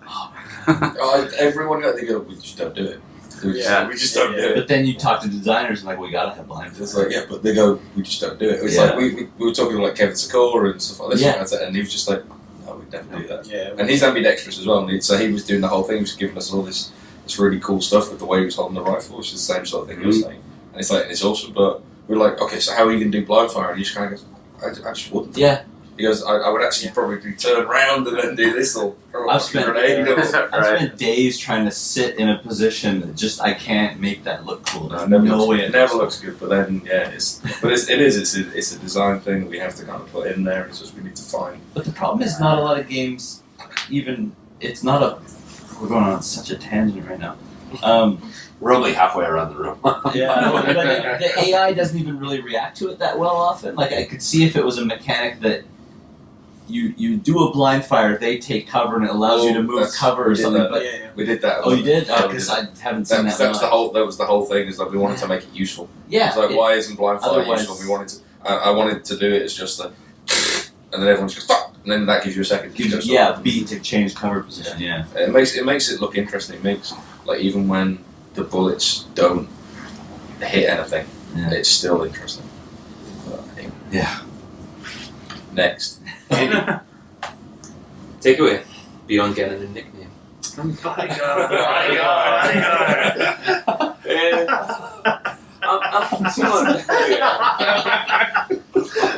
Who's your Why did you say that? I really enjoyed the bootcamp setup and the micro talks especially. I am going to try and keep the mantra of we're better than that for a lot of things. But never on time, right? Referential to We're better Simon's than microtalk. I love Time. I love. There was like a stage in halfway through the presentation that almost worked, but then it just failed again. But I know there was some great tips and tricks. I loved the audio one. Anyone who's ever sat next to me when I've been animating will know I just make the stupidest fucking noises ever. But I've never thought to actually record that and put that on the timeline. It's like, what? Oh That seems so fucking obvious. You know how many animation notes I give to an animator where I don't tell anything about arcs or anything? I'm like, no, it's more like a That's how I can fake that so often. I do that all the time. Half of an animator's vocabulary is just onomatopoeia. Yeah. I was saying that the other day at work, how funny it is that we still are able to do that and nobody thinks it's strange. Like, what if the president got up and was giving a thing? It's like, dude, we were over there like, pow, pow. And It's like, I needed to nobody else gets to do that. So, you know? Yeah, I totally get it. And then you got the animators, and it's like Emperor's New Clothes sort of thing. You got the animators going, yeah, I totally get what you want. yeah, like melee system. So it needs to be more of a They're like, all right, cool. I understand that. JD's was good though. I actually I don't record it and then animate to it, like how he was saying, like it should be boop, boop, like that, and he'll animate to himself doing the Foley almost. Yeah, I never would have ever thought to do that. No, me either. That's good. You That's think it in good. your head, and you may make the sound, but you never committed to. Yeah. Like when Jaleel said when he does reference for his acting, he turns off the audio and doesn't act to the audio. He just tries to remember the line and then just do the gestures. Yeah. Because otherwise you're waiting for the beats in the audio to hit. Yeah. Yeah, that was a good topic to use. Yeah. And it was with Koehn, Flaming the Flood. Yeah. I remember as well, like when she was playing the clip over and over again in the lip sync. It's like after the third time of playing it, I was like, I had that beat in my head. Yeah. And it's hard to get away from that, right? Yeah. I've got that beat, it's got this one there. It's hard to get away from that. I think I could still recite from memory every single cinematic in the first game I ever worked on, because it was like one of those like adrenaline moments that you remember. It's like I didn't like it, just every line, and it was all I don't remember the actual voice actor performance of it. I remember the placeholder actor performance of it because that's what I animated to initially, and it was just all the writer using just different like accents and whatnot with his voice. Oh man, I can't like talk. Anytime I see him, I can't talk to him without like hearing one of them.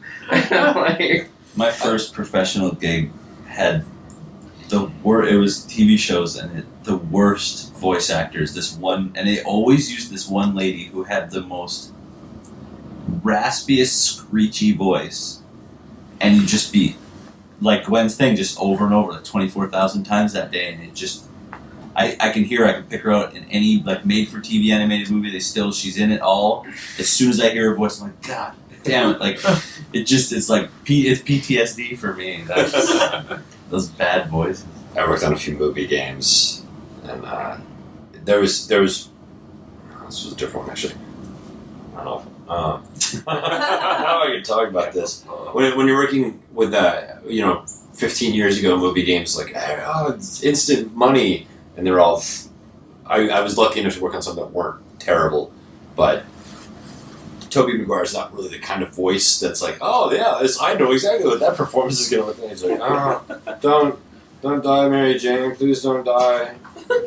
And there was a trend for a long time of taking like film actors.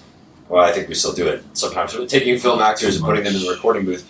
Well, Peter Dinklage was maybe a great example of like, oh, this guy's amazing. Let's use him for Destiny. And like, but yeah, there was.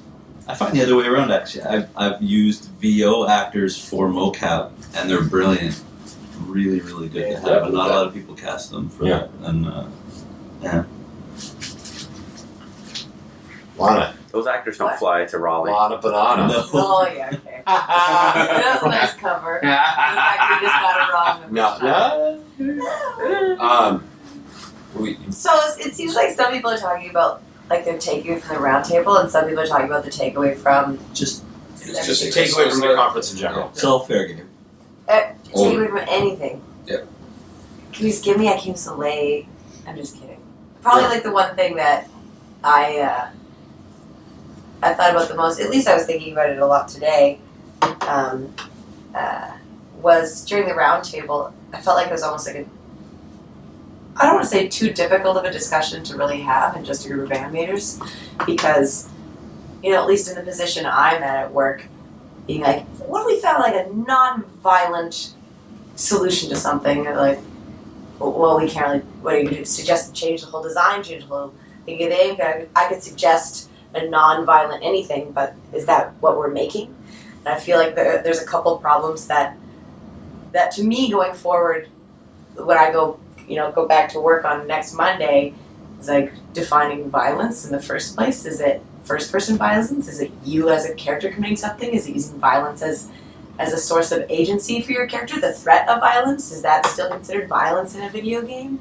And that doesn't really affect what I'm able to do, because I'm working on something that's sort of rolling ahead on its own. But I think it's certainly something interesting to think about, is the levels of violence in our game, who's committing what violence in the game, whether it's the actual character or if it's just the threat of it somewhere else. And then also the idea of being open to more trust in the players. I think Kristjan, you were saying earlier, just like while I've been sitting here, that you were saying, oh, I would definitely play that. I feel like I would play the shit out of an octopus riding a bicycle or something like that, or whatever it was. Really? Who wouldn't? Who would? I know. I mean, Game of year. Wasn't Octopus riding a bicycle simulator. Wasn't Octopus? That would be hard to mess up. But like the idea of trusting players, and obviously most AAA titles have like this whole team of executives and marketing people who are like, well, that's not going to sell. That's never going to sell. Women protagonists are never going to sell. Non-violence is never going to sell. So it just doesn't get made, and that's why indie is so much more diversity, because they don't have people telling them people won't buy that. Like, well, I want to make it. That's exactly it. So I think the idea of just trusting the player base and trusting that there's people, like almost referencing Jake's talk, where it's like, do your thing. Like, there's the whole world is open to you now. The internet exists. Trust that there's people out there who want what you're going to produce. So that's probably my biggest takeaway so far. It's a tough thing to do, like to try and come up with new game mechanics. Yeah. Core game mechanics is so expensive to produce that nobody has ever done before. Trying to solve all of those problems and the amount of iteration that you have to go through, and it takes years. It takes. And the more money a company spends on that, the less risk they want to take with the concept. So they're going to go for a guaranteed thing, which is shooters, sports games, racing games. So what I was saying Yeah. is like I like that a lot of the tech stuff that we're doing is going to be enabling, and it is going to help, but we are still going to run into like, now we need to make a game about white males shooting stuff. Wait, 30-something male. Yeah, exactly. Yeah, I mean I think that's changing on its own, but the tech is part of the solution, I think. Yeah, but it's not. Sure. And it's like, look, we went to Mike and I went to the AI rants on Tuesday, and like one of them was about sequelitis. It's like, yeah, okay, it's like talking to a bunch of animators about like, oh, it'd be cool if we made more cartoony stuff. It's like, well, yeah, that's fucking great. We'd all like more cartoony stuff. I want a pony. Who gives a shit? Like, this is not the relevant. Like, yeah, we all want this. You're not. If you're on the executive marketing track and you're saying, hey, let's stop making so many fucking sequels.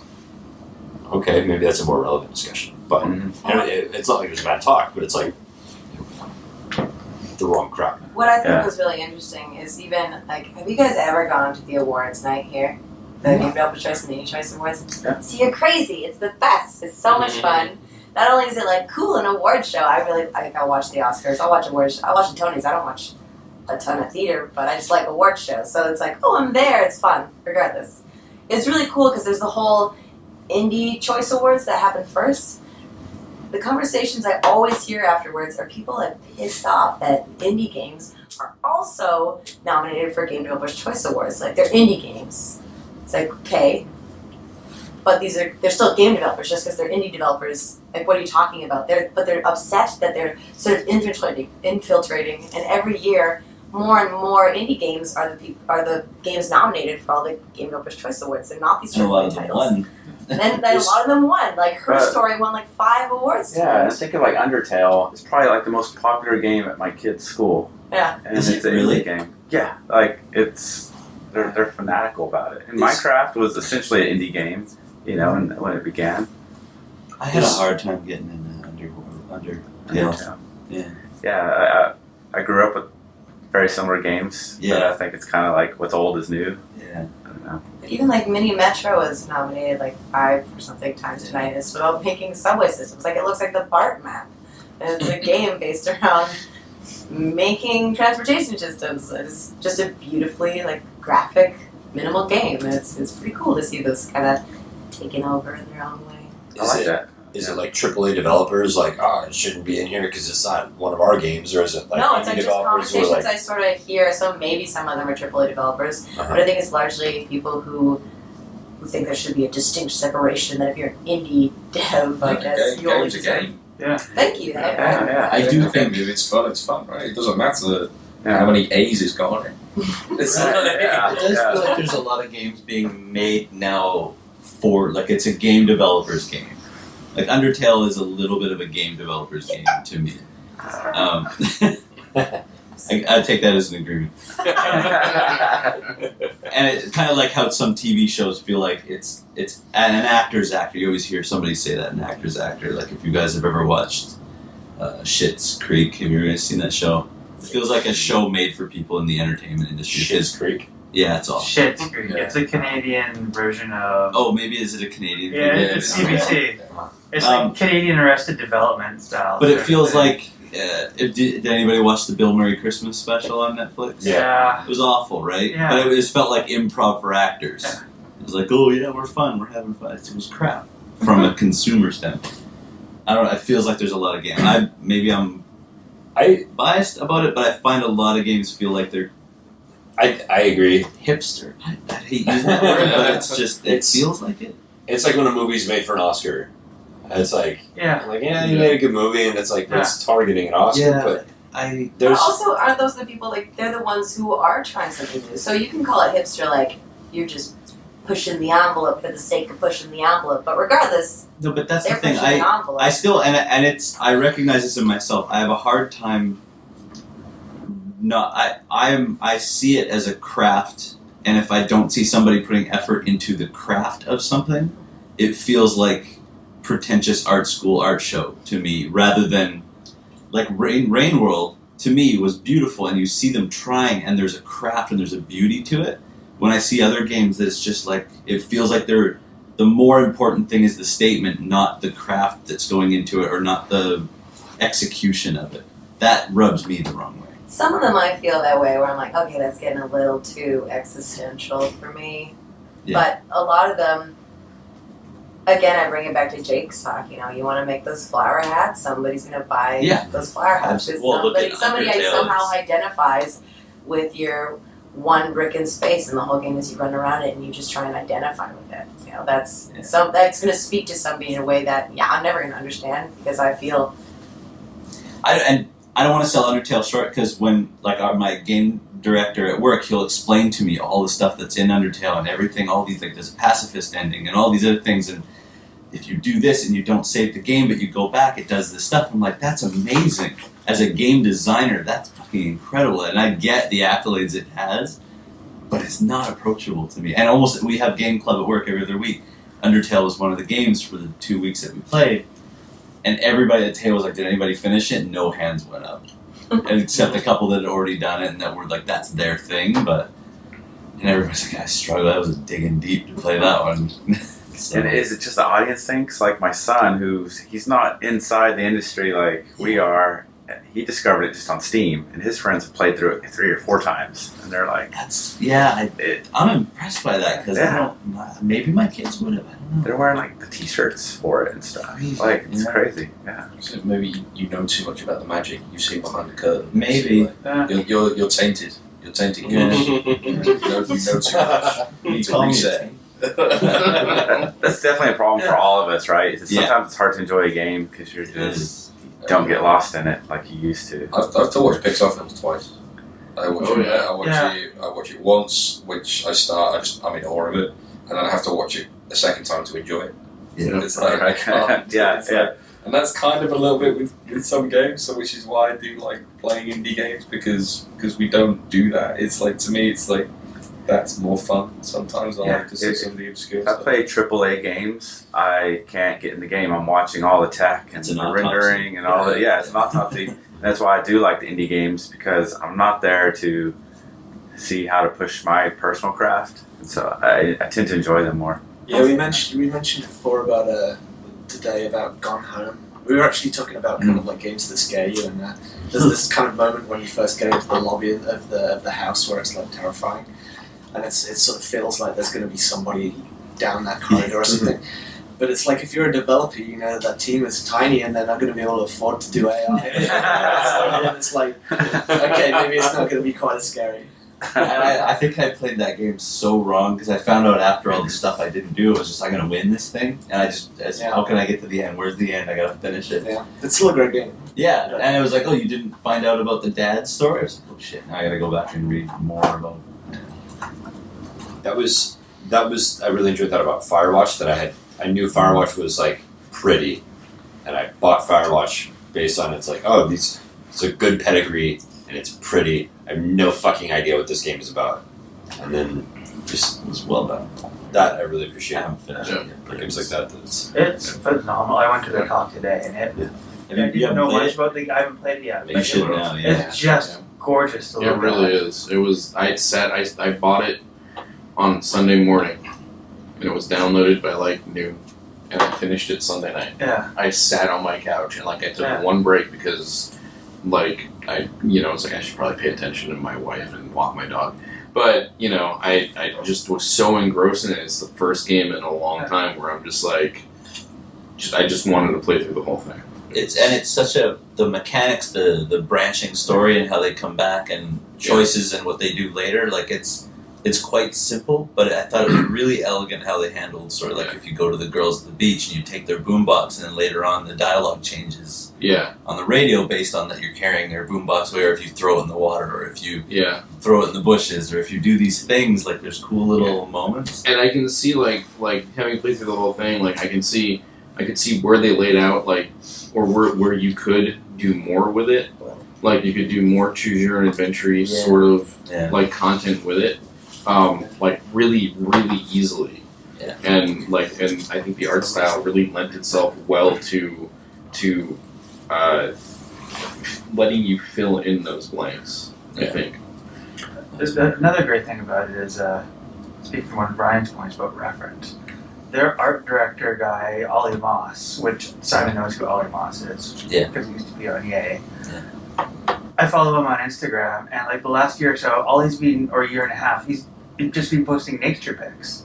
Just nature pics of him and his kid out in the middle of nature. Like, okay, that's cool. But I like nature too, but it just makes sense now, knowing that he was the guy who art directed that piece. That's where he got that from. That's where he got his inspiration from. Yeah, it was very cool. Yeah, Firewatch wouldn't look like that if it was like a bunch of people who were in an office building. Who never went outside. Their idea of nature. Firewatch. I just thought it just made sense to me. Okay, that's why it looks like that. See, it's a talented artist finding inspiration and reference. That's what I'm talking about when I say craft. Somebody that made a strong choice artistically, gameplay-wise, narrative, and they put a lot into it. They put research, they put heart into that. I don't feel that in some games. It's like you look at the Sistine Chapel, and then you look at like Jackson Pollock painting or something along those lines, or just a smear of paint on canvas sort of thing. It's like it's art, but nah. Yeah, no one's gonna line up to look at that. Nobody's gonna- 500 years from now. No, 500 years from now, it's just going to be some color on canvas, but the craft that went into painting that goddamn ceiling, Yeah. that was amazing. But who's the other? I can never remember the artist's name, but he does like it's just a square. Yeah, I came up with Jackson Pollock, but the guy you were talking about is the one that I'm thinking. That's who you're thinking of. I always forget his name. Yeah, Mark Rothko, Rothko, that's what I was yes. trying to say. But when you and see, I had the same reaction, Yeah. and then I read the purpose behind it and why he does what he does. I'm not going to even attempt to paraphrase or remember what the hell it was. But then it was like, oh, I get that. Like it's a deconstruction of something, and it sounds super pretentious, but there's a really good reason, and it's not a shitty reason. But if another culture discovers that later, are they gonna be like, Never. They want to. Yeah, where's the guy? Horrible for this thing? communication. Yeah. There are no feedback loops in that game mechanic. Yeah. But it's I can kind of buy that, but it's the execution that is important sometimes, absolutely. right? Like, But that kind of speaks to the point of going out in nature. That was his reference. So that was the point, like Mike made in his thing. Like for us, like rather than go watch that blockbuster movie for the 5th time, just freaking go to a park, do a canoe trip, something. It's like fucking Blind Fire. Like maybe if we had a broader base of influence, they would listen. I hope this is the seed that I just planted for us to never have blind fire. We don't. I mean, But I hate that because as a damage has player, been I done. love Yeah. blind fire. I'm so bad at like the shooter experience on a console. Yeah. I do the run and punch, the shoot and punch, where you just blind fire as fast as you can and run up and punch them. And if it didn't have blind fire, my player experience would be ruined. Genuinely. that's not Blind Fire though. That's just like. No, you blind fire, then they get Oh. close and you punch them in the face. Oh, okay. I'm not saying that there can't be good games with Blind Fire, but it's a bit of a crutch at this point. Well, you could ask yourself, how can I get that same result with something different? Right, Like, right. it's And a if fun you're just thing. looking at Yeah. everybody else's video games, you're not going to come up with an alternative solution. Yeah, if you're just like, how did this game do it? You're like, oh, okay, cool, we'll do that too. I mean, yeah. How many people were starting with with Unreal 3 and how many fucking games were Gears of War reskins for the longest time? That Gears of War brought a lot of new things to the table, and then for like 4 years, everybody was like, let's make Gears of War, but everybody looks a little different. Right. I'll take the blame for Blind Fire. No, that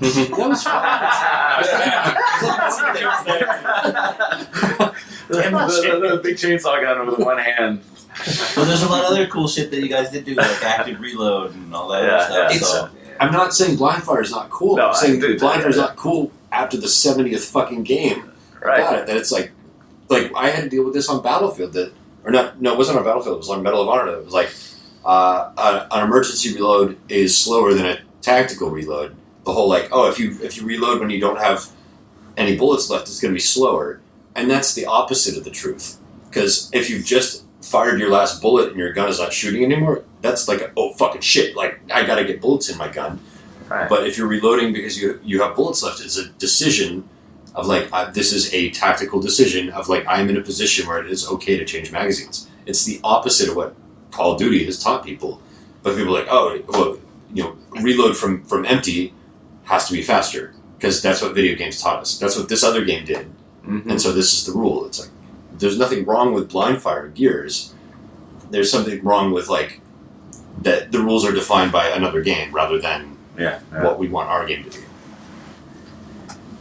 We used to do that at EA on the basketball game. It used to piss me off all the time that you'd walk around the dev area and everybody had 2K up on their screen. I was like, why don't you have the fucking NBA game up? That's what we're making. Don't have another game up in reference. Yeah, otherwise you're just a Me Too product. Yeah, it felt like every time we sat down to make the game, I think FIFA did the same thing for a while. It was always like, what is Konami doing? Or what is, it was always those games up. It's like, no, we're not making that. Forget those guys. We're making a sim of the sport. Yeah. Let's look at the source. When we made MVP Baseball, we didn't look at any other baseball games that were on the market. Yeah. We just made a good baseball game. I remember when we switched to NCAA, we got so immersed in college baseball for 6 months. It was like we were experts in college baseball and nothing else. Yeah. Jay, what was your takeaway? So my takeaway is it's kind of in reference to 2 or 3 years ago at GDC. So basically, it was the end of the last console cycle, mobile games were like the big thing. I want to say Flappy Bird was a big thing. It was actually, it felt pretty depressing to be in the game industry at that point. And most of the innovation was on the fourth iteration of a title. They had pushed everything, and to me it felt like it was almost the end of the Gilded Age of video games, and that we were just going to get to mobile. And while Minecraft was great, I just was like, man, is that the end of these big budget, beautiful things? And I learned, like, don't doubt that, because, yeah, we all kind of went to our holes for a couple years, but this year just showed me that, holy crap, it was... The Division and The Witcher. The Witcher and just the talks and the technology coming out. Even VR 2 years ago was gimmick. Like, you had no clue if it was promising or not, and this year there's no doubt it's totally promising. Maybe it takes that, though, you know what I mean? It takes that. You kind of almost like reach, I suppose, what we're classing kind of in a way rock bottom. And you're going, no, we're going to do this. My analogy is like, but my analogy is like, it's extinction events, right? Like, life proliferates the most after the asteroid wiped out almost everything, because the forest fire, and then you know, you got to kind of shake crap up and kind of hit, like you said, hit rock bottom, and then that was our bottom. That's the guy that made it acknowledged that he was just like, I'm taking it off, and he stopped selling it. Yeah. Then all these other Flappy Bird like copies popped up.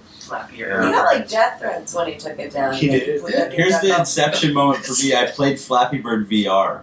And it was amazing. but did you guys feel that like a couple years ago? Yeah, it just kind of felt like totally. It was mobile's the only thing that makes money anymore, and now it's like, it was a new does mobile still make money? It was a new hotness then. Yeah. It's a new hotness, and I mean, the weird thing is, someone asked me the other day about like, I was like, oh, was that convinced you to get a VR headset? I was like, no, I was always convinced. It's just a matter of when. Yeah, it's going to happen. I don't have a choice. It's like, it's going to happen. It's going to be like mobile phones. It's like that. It's like, I remember when I bought my first mobile phone, I was just like, oh, this is awesome. And now it's just like, it's like, if you don't have one, it's like, what's wrong with you? It's weird. And I kind of look at it like that. It's going to be that. And it's going to be for more than games. It's going to be for shopping. It's going to be for, like, look, I mean, the stuff that you guys were showing with the, it looked like making the game was so much more fun than playing the game. Yeah, after that, you're like, I just want to make it, like, it's a virtual sandbox. I did that as a kid. I used to love doing that as a kid. I used to like kind of making things and breaking down. And then there was someone in the round table that said, "Oh, I was from Lego," and my almost involuntary reaction was like, "Oh shit!" Yeah, I thought that was from Lego. That's so awesome. Yeah, I was thinking, I now don't have to go to a toy store to actually buy Lego anymore. I can just go, I'll just build all this stuff on it. They have it. You guys and kids are going to save so much money. Yeah, exactly. Just have that. And you're not going to step on Legos. Kneeling on Legos is worse. But I also feel like it's like I don't want my kids to miss out on the visceral kind of, okay, you want them to step on Legos and do all that, but yeah, it's like no, just so they kind of get special. But no, I agree with you. I think it's like a kind of Renaissance sort of thing. Yeah. And then now you see all the stuff, and then especially, I mean, this is like, it's only Wednesday, right? We've got that's right. So it's the first day. Friday, it's only Wednesday, and it's like, I've seen so much cool stuff. It's like the message I was sending to you this morning, I was just like, fuck, you've just broken the industry. It was like, that's awesome. Oh, I thought you meant you found a bad bug, and you... No, but it's just, to me, it is really cool. I agree with, I think that's a really, really good point. Yeah, definitely. That was kind of my point. The cinematic tools and what's going to change with that, I think, is my highlight from today. Just what you guys showed today was beyond anything that I could have ever dreamt of for cinematic tools. I'm just really, really excited to see what it brings to storytelling games. Cool. Yeah, it makes me want to work on a cinematic game again. Yeah. Yeah. Not on one. We're just at EA retooling some of our cinematic pipeline stuff, and we're just it's not that. I miss. Yeah. And it seems like it's getting closer and closer to film stuff. Yeah. And I know that there's like degrees and stuff like But I leaned over to you during that presentation and said, like, this is like a Blur Studios cinematic. It's from a couple of years ago. It's like we're getting close to the offline render stuff. Yeah, it's so close, and it's happening so fast. Yeah. There was they showed it. I didn't make the keynote because it's early, but the Uncanny Valley talk, they showed it again. They did the live demo again, and I'm watching. I'm like, yeah, like the lips over, like the jaw and stuff isn't perfect, and I was like, this is real time. This is fucking real time. Like 2 years ago, I'd be like, yeah, this is a pretty good cinematic. No, this is fucking real time, and yeah, the offline one's a little bit better, but that's real time. And especially when we get into like VR stuff, and there's a lot of conversations about representing avatars and multiplayer and stuff like that over VR. How's that going to work? And it's like, oh well, there's a camera on a thing, and they again VR LA. They were talking about like putting sensors on like the I'm gonna gesture with my hands, which is really useful for microphone, but like the outside of the microphone, or the outside of the headset, they were putting electrodes on there and like detecting muscle movement underneath. Suddenly they have half a facial capture rig. Put a camera on the bottom part, they've got the second half of the facial capture rig. And suddenly like we're in a virtual hotel room and you can see the faces I'm making and it's like 90% accurate. I'm like, that's gonna happen within a few years. I'm really interested to see whether how fast or whether it even happens the mass market adoption of VR. Because it is expensive, right? It's expensive to kind of get a headset and to have that in your house. But on the other hand, just the barriers for entry, it was kind of the same thing that happened with the Wii, where we sort of started off with NES controllers, and then gradually we added more buttons and we added more mechanics, and instead of it being just kind of like you run around Doom levels with cursor keys and fire, it was then okay, now we need to add reload, and then we need to add active reload, and then we need to add leaning around the corners, to the point where you hand that to your grandparents and they're like, I'm just terrified of this, and then the Wii kind of just pulled that all back and said no, it's a tennis racket. And it's back to that again with VR, where it's just like you're in a space and you want to pick that up, you pick it up. We talk about blind fire, and I'm thinking if you want to blind fire, then blind fire. But it's you just do whatever you want. If you want to reload it in a crazy way, you do whatever you want. Yeah. Well, it used to be. They always used to say there was a 20-year cycle for something to be released for it to be mainstream, like a microwave or the telephone or a computer and things, but that gap keeps getting narrower and narrower. I'm wondering what that is for VR, and smartphones was kind of, maybe that was 5 years where it became everybody had a smartphone. So what is VR, just 2 years? Or I feel like Facebook. Oh no, VR has been kicking around. Think about the Nintendo VR goggle thing that they had a long time. Yeah, but it wasn't a push like here, everybody's got one. Boy. So a company like Facebook where they billions of dollars behind pushing it into people's homes, so who knows? If not now, then that price point's kind of high though. I'm curious. I mean, the price point doesn't faze me at all. It's not me, I'll spend extra money. No, I mean, Plasma TVs launched at $10K. I was gonna say this TV right here used to be it's a flat screen. Yeah, it used to be $30,000 when it first came out. Yeah, $10,000 when I became aware of them, but they were it's still to me for that. At Costco now. Yeah, exactly. Yeah. You only want a 60-inch? Well, that's free. I got one in the curb. That's picked it up. But to me, the biggest challenge, I know I've talked about this with a lot of you guys before, but the biggest challenge is how do we get what's the gateway drug? How do we get it on people's heads? And that was one of the biggest challenges, is that when we talk about Gear VR versus Morpheus versus the Vive, and do we want people's first VR experience to be something that's been compromised on price, or do we want it to be the best fucking experience possible, even if they don't get to take it home? In interviews, I think the Oculus guys had said, and maybe the Valve guys as well, had said that just they're terrified of that. They know what happened to VR before, when people were super excited about it, back in the 90s, and then they tried it and they're like, this is a piece of shit, and so we're never going to try this again. Yeah. And so that's why they kind of announced this thing and then delayed it for as long as possible. It's we need to get it to be this great experience before anybody tries it, because we don't want to put it on and just immediately dismiss it. Right. Well, it's what caused the mass adoption of the Nintendo system? It's like Mario Brothers. What causes the mass adoption of the Xbox? Like Halo. So it's you just need that killer app. And I'd almost say Facebook caused a mass adoption of like smartphones. You know, it was the shit you wanted with you at all times. Yeah. I think the killer app is part of it, but I think part of it is too like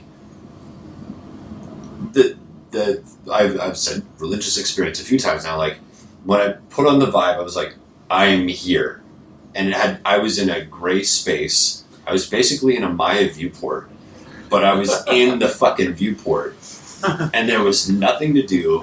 And I'm like, what lawnmower man? And I'd done the demos of like the Oculus and the DK2, and like I was kind of a believer anyway. But then when I did that, I'm like, what the fuck? And that was only possible through 4K lenses and 90 FPS, and nothing was happening. But it was like this. My brain is fully convinced. Whatever the fuck is happening here is real. And that was the first time I ever took off the VR kit. And I was like, oh. Reality. Bummer. I'm back in my office, and I wasn't doing shit. I did like the 3D paint thing, whatever it's called, and tilt brush. Yeah, I did tilt brush, and then I stood in a gray space. It's like, oh, wouldn't it be cool if like the Matrix guns showed up? Right. And like, would it be? You know what? You know what it does have against it, VR, like right up front, is that everything else is social. So you can go to your friend's house and see them playing Mario and be like, tell your parents like, holy crap, I want that for Christmas. Mm-hmm. And VR, it's kind of not that way. I don't know about that. I mean, if you see like people playing like Fantastic Contraption, for example, where it's like they have it on a screen. Right. This person's trying to sort of solve a puzzle, and it's like a physics puzzle. Like, it's almost, I don't know if you've seen this game. Has anybody seen this? Yeah.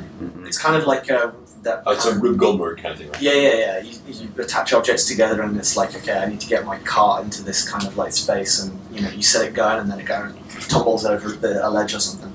So people are there, and they say, no, do it, move it more like this, move it more like this. Is it work like this, and they can, because they can see what you're doing, then it becomes this whole kind of, it's like a party game. Mm-hmm. So I think it's all dependent on what you want to do with it. Yeah. So I guess that's how you have to solve it. You have to make it a social thing, at least in the beginning, because it just won't spread, like word of mouth. That's where I think we need, like, for social to work, that's where we need the killer app. Yeah. Like the Mario Party of VR. Right. It's like... Yeah, which that's a good example. I hadn't seen that. What was that iPhone game like a couple of years ago that was like, it was like a strip poker kind of thing. You had to put it on your forehead. Heads like, up. heads Yeah. Like heads up for VR. It's like, all right, we got one person in VR and the rest of us are going to fuck with this person. Go. Now it's a party game. Well, I think the social aspect is so amazing. Some of the most fun I've had playing games. Do you guys know the Sports Friends kit? Johann Sebastian Joust, Oh yeah. Okra, Bar Ball, and I don't remember the last one. There's like 4 games. And like one of them doesn't even have a visual interface whatsoever, which is Johann Sebastian Joust, which if you haven't played, it's usually somewhere floating around the expo hall. It's amazing. But they're just incredibly social, crazy simple, and I would love to see like a Hokra, which is basically like a simple form of soccer almost for the VR, where you're interacting with your friends somehow. I mean, that's so far down the line, but that interactivity and making it almost like a sport where you're interacting more with each other than you are with the interface, and the interface is just a tool for that going forward. Whew. Awesome. Because one person with a headset on looks silly. You have a bunch of your friends on, and there's that trepidation to even put it on, to be like, what is this? Do I look like an idiot? Because you probably do. And people don't like looking like an idiot. Maybe that's it. It's like you got to sell them in 2s. Like when it gets cheaper. Just it's like a ping pong ball set. You're gonna sell 2 paddles. Just here you need 2 at the very least. But if you go with a bit of like a good asymmetrical app, could be like, all right, we're gonna play The Sims, and I'm gonna make the world, and you're gonna be the Sim. Oh, that's a good idea. Yeah. Okay. I'm just sitting here waiting for you to fuck with me. Right. And lock him in the bathroom. Could be Just cool. look in the bathroom. Well, once we got past everybody getting locked in the bathroom forever, then it could be really cool. Tim, you were the last. I'm the last one. This better be good. We're about 2 hours. Holy shit. Oh shit. It's okay. We did a 3-hour one the first time we ever did one of these, and the last hour We were pretty drunk. We were pretty drunk. It was like Yeah. 3 in the morning, and I started talking about cars. And Yeah, there was like a good 45 minutes of resto modding in there. Yeah. what an asshole! Yeah. Fucking never asked me about cars. Never ever asked me about cars. But what about them though? Get out. Was that the one with the raccoons and stuff too? With Mike? Yes, it was the raccoon Yes. paw Yeah. thing. Yes. Yeah. That's fucked up. Yeah. Okay. Yeah. All right. So let's see. I mean, everybody hit on a lot of stuff. Like VR was going to be mine, but I'm not going to jump back on that one because we covered that pretty good. I'm going to take a little bit different. It's not necessarily going to be from the conference, but given my situation at the moment, I would say that the biggest takeaway I've had from this GDC.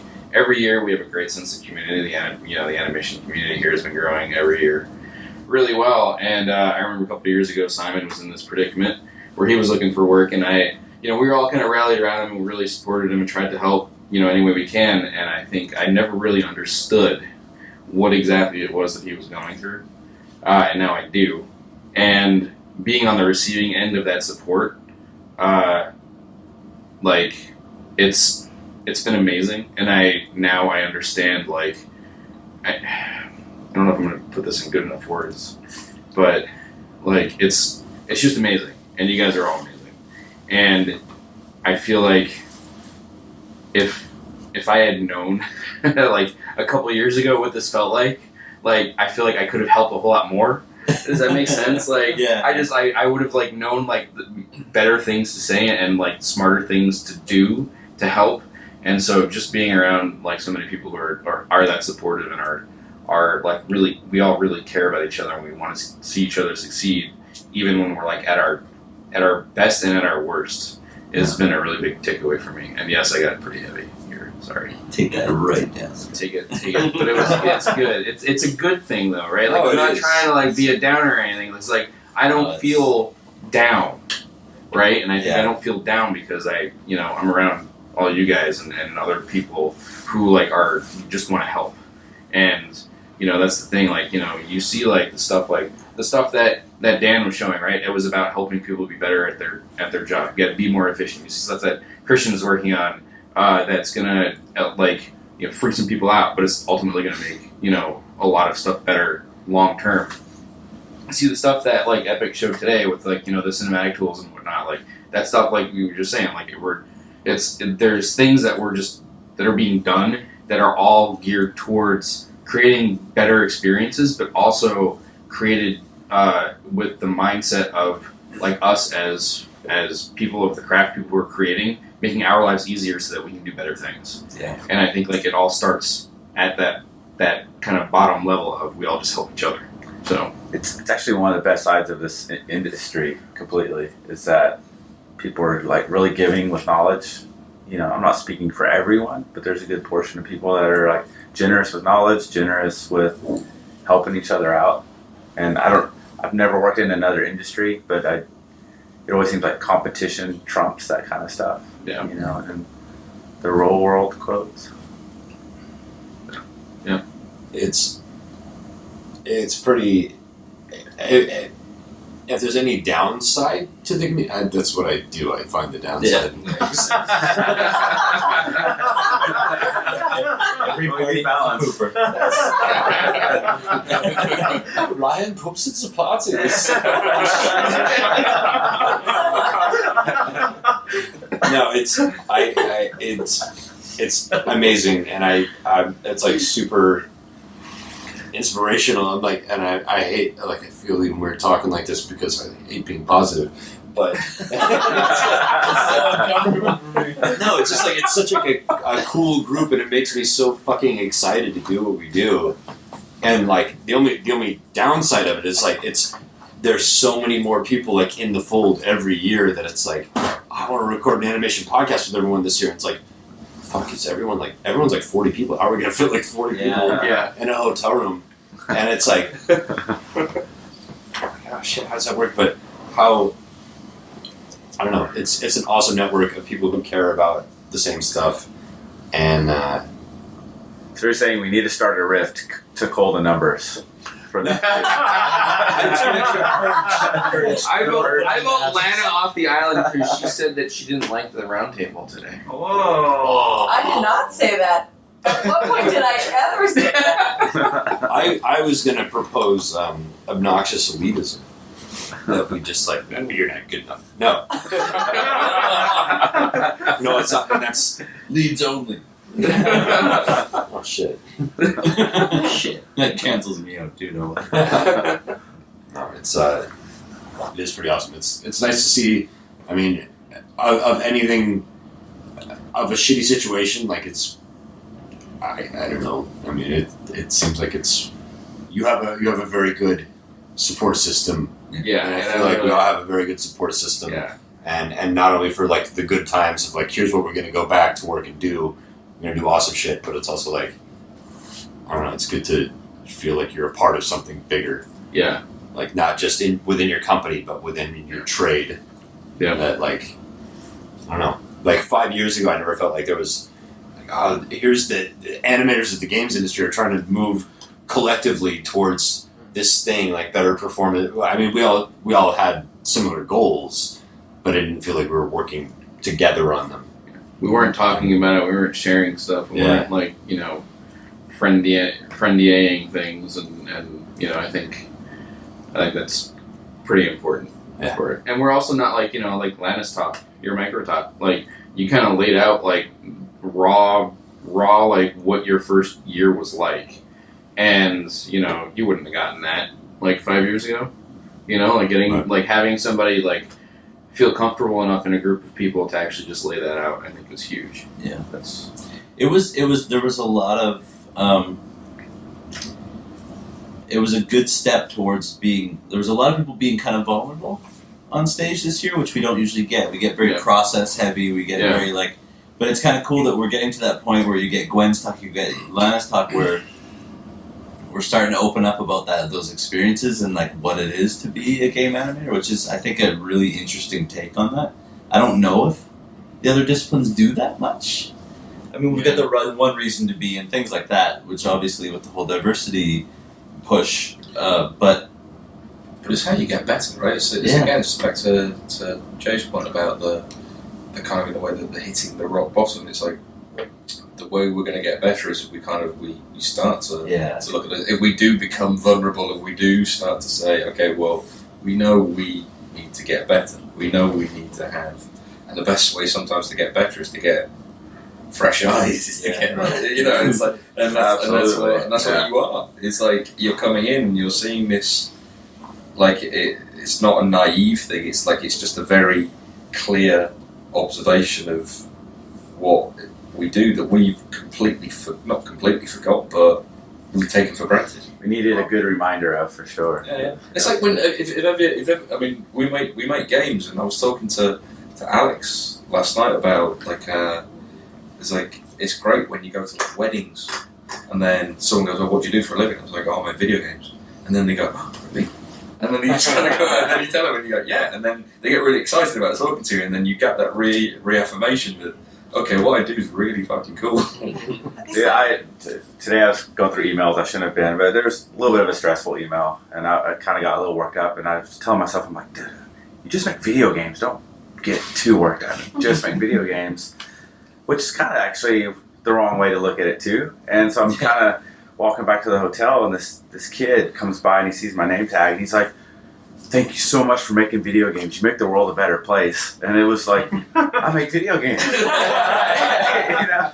And it was like Billy's micro talk, right? Yeah. Where, you know, it's like, dude, we're not like life and death, but we're like giving people an ability to escape from their life that might actually have life and death in it. Yeah. And so it's I think my favorite thing about, and I've said this probably way too many times, not just this year, but in the last couple of years, like the fact that the boot camp exists. There wasn't that openness before. Before even getting close to entering the industry, there felt like this crazy bitiness, like this aggression where you talk to somebody and be like, "Oh, you do this? Do you want to tell me about it?" And if you invite them to look do at your something, badge, and then they look at your badge, or it doesn't matter if you're a student, doesn't matter if you're another professional, it always felt like you're getting a slap on the wrist from them, like they're like some prisoner hoarding their food because they're worried that they're not going to get like the next tray or whatever it was. But like, so there's the openness presented by the fact that the boot camp exists, and then beyond that, that vulnerability that was available. I think the microtalks were fun, like these bite-sized pieces, but like looking at the narrative that ended up flowing through them, like sort of unconsciously, it's like sort of things that could, if we potentially address a little bit of all of them, like what else could we create? It's like, well, we have to stop bullshitting people and actually reference things because we should care about how much they care, and we should stop regurgitating our own ideas of popular media. And just the idea that we should be more open as a culture, I thought was a beautiful thing that sort of organically came forth through the whole thing. It was very fun. The rock bottom point is great because it kind of reminded me that like the animation boot camp spawned out of the fact that like I don't feel like there was enough people who felt like animation in games did not get enough respect within the games industry. Yep. And I wondered, I'll take that as an agreement. I have to wonder like how much. It's okay for me to say this because I had very little hand in this happening. It's all to Mike and Tim's credit for making the animation boot camp happen. I mean, like we need to have more of a presence at GDC. There aren't a lot of animation talks. Like 2008, 2009, I'd look at GDC. I'm like, why would I fucking care? There's nothing for me here. There's things that's like on the periphery of my interest. I mean, there is. I tend to say things harsher than I am because I'm a negative person. But there's things that like are to my interest, but it would be hard for me to justify as a game animator to be like, you should send me to GDC because I'm going to learn this and this and this. There's like 2 animation talks, and it's like, here are the tools that you don't have about how we do the thing that you can't do. And but when it became no, animation is important, and at that time, like we were falling behind. We're seeing player models get better, but the animation be the same, and you're starting to see more and more the disconnect of like some ships were floating higher than others, and ours was lagging behind. It also gives a point. It's like, I mean, maybe the round tables, with the boot camp kind of being on the Monday, maybe it kind of it has it out the way a little bit. But then with the round tables, because they're on Wednesday, it's like it's funny because we were like, okay, well we'll meet up. Where we're going to meet up? Well, we know we're all going to be at the round table, right? So it's like it gives this kind of this point where, as you said, it's like it's a reason for all these kick-ass animators in the games industry to all be at one point at the same time, which then allows these conversations to happen, which then allows all the cool shit to bubble up to the top, which then makes people think, which then feeds back in, and then starts doing all sorts of cool stuff. We knew that, okay, it's like if you're going to be anywhere as an animator, you're going to be there. I mean, look, we had Jeff, and we even had Simon Clavet from our studio basically saying, I wanted to be there. Because he wanted to know what was going to be said. He wanted to know what things were. Yeah, I love how diverse it is, the boot camp. It's not just like it's about AAA or whatever. It's not just about keyframing or about. It's like there's all these aspects of it, and what the Rain World guys were showing, and it's like it's indie stuff, and it's about cinematics, and it's about the totally creative side of it, and the totally technical side of it, and just all of it. It's all comes together, and it's great. It's neat that we're getting to a point where we're almost outgrowing the format a little bit too. Yeah. It feels like. Yeah. I think you're starting to see the fruits of the labour. You know what I mean? How long is it now? Is it 4 or 5 years? This is the 4th year. So I think you're starting to see the fruits of it now. You know what I mean? As in case in point. Yeah, Lana was CA the first year. Yeah. So I think you're only going to see it improve. Like think of this you got like GDC year 1, right? What was that like? Year 30. Now it's like it's like you got the boot camp or whatever it ends up becoming. It's like it's going to be there's like you're going to get people going, well, I got into animation because I did this and I saw these guys. There was this one talk that I saw that was made free on GDC on YouTube, and it was like, and it just had me, and I wanted to do that, and then that's going to feed into something, and there's going to be someone out there working on some kick-ass stuff that we have no idea what the fuck it is. And it's going to change our lives, and it's all going to have come from something that's happened here. It's awesome. It's a pretty cool way to end it. I think that is a perfect way to end it, actually. So, do I take it home? Is that my job? Take it home. I'm taking it home.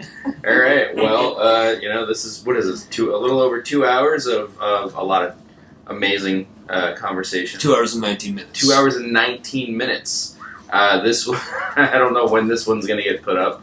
I'll leave that up to Ryan, and Mike. Master editor. Or we should just send it to Mike, upload. and because he's back, he can do it. Let's just make Mike do it. Since he's not here, he can't. There's some lessons I've learned about podcast editing. So we shouldn't let Mike do it. Mike isn't as Mike is faster. I'm pickier, and by pickier I mean I edit out me saying to make me sound smarter than I am. There you go. All right. Well, if you would like to do that, you should. But yeah, thank you everybody for participating this evening. I don't know if we're going to do another one. We probably aren't, right? I mean, I don't think so. Yeah, we probably should not do another one. Because then you have to edit more. Yes. Yeah, there's. There'll be a lot more stuff coming soon, though. Yeah. And so we'll get this up. This will be on AnimState. You're listening to this on AnimState, and keep checking back to see some more sweet stuff. Simon has plans, and we're gonna just let him pull those off. So I need some help. I'm so tired. I might have some free time. Yeah. Yeah. All right.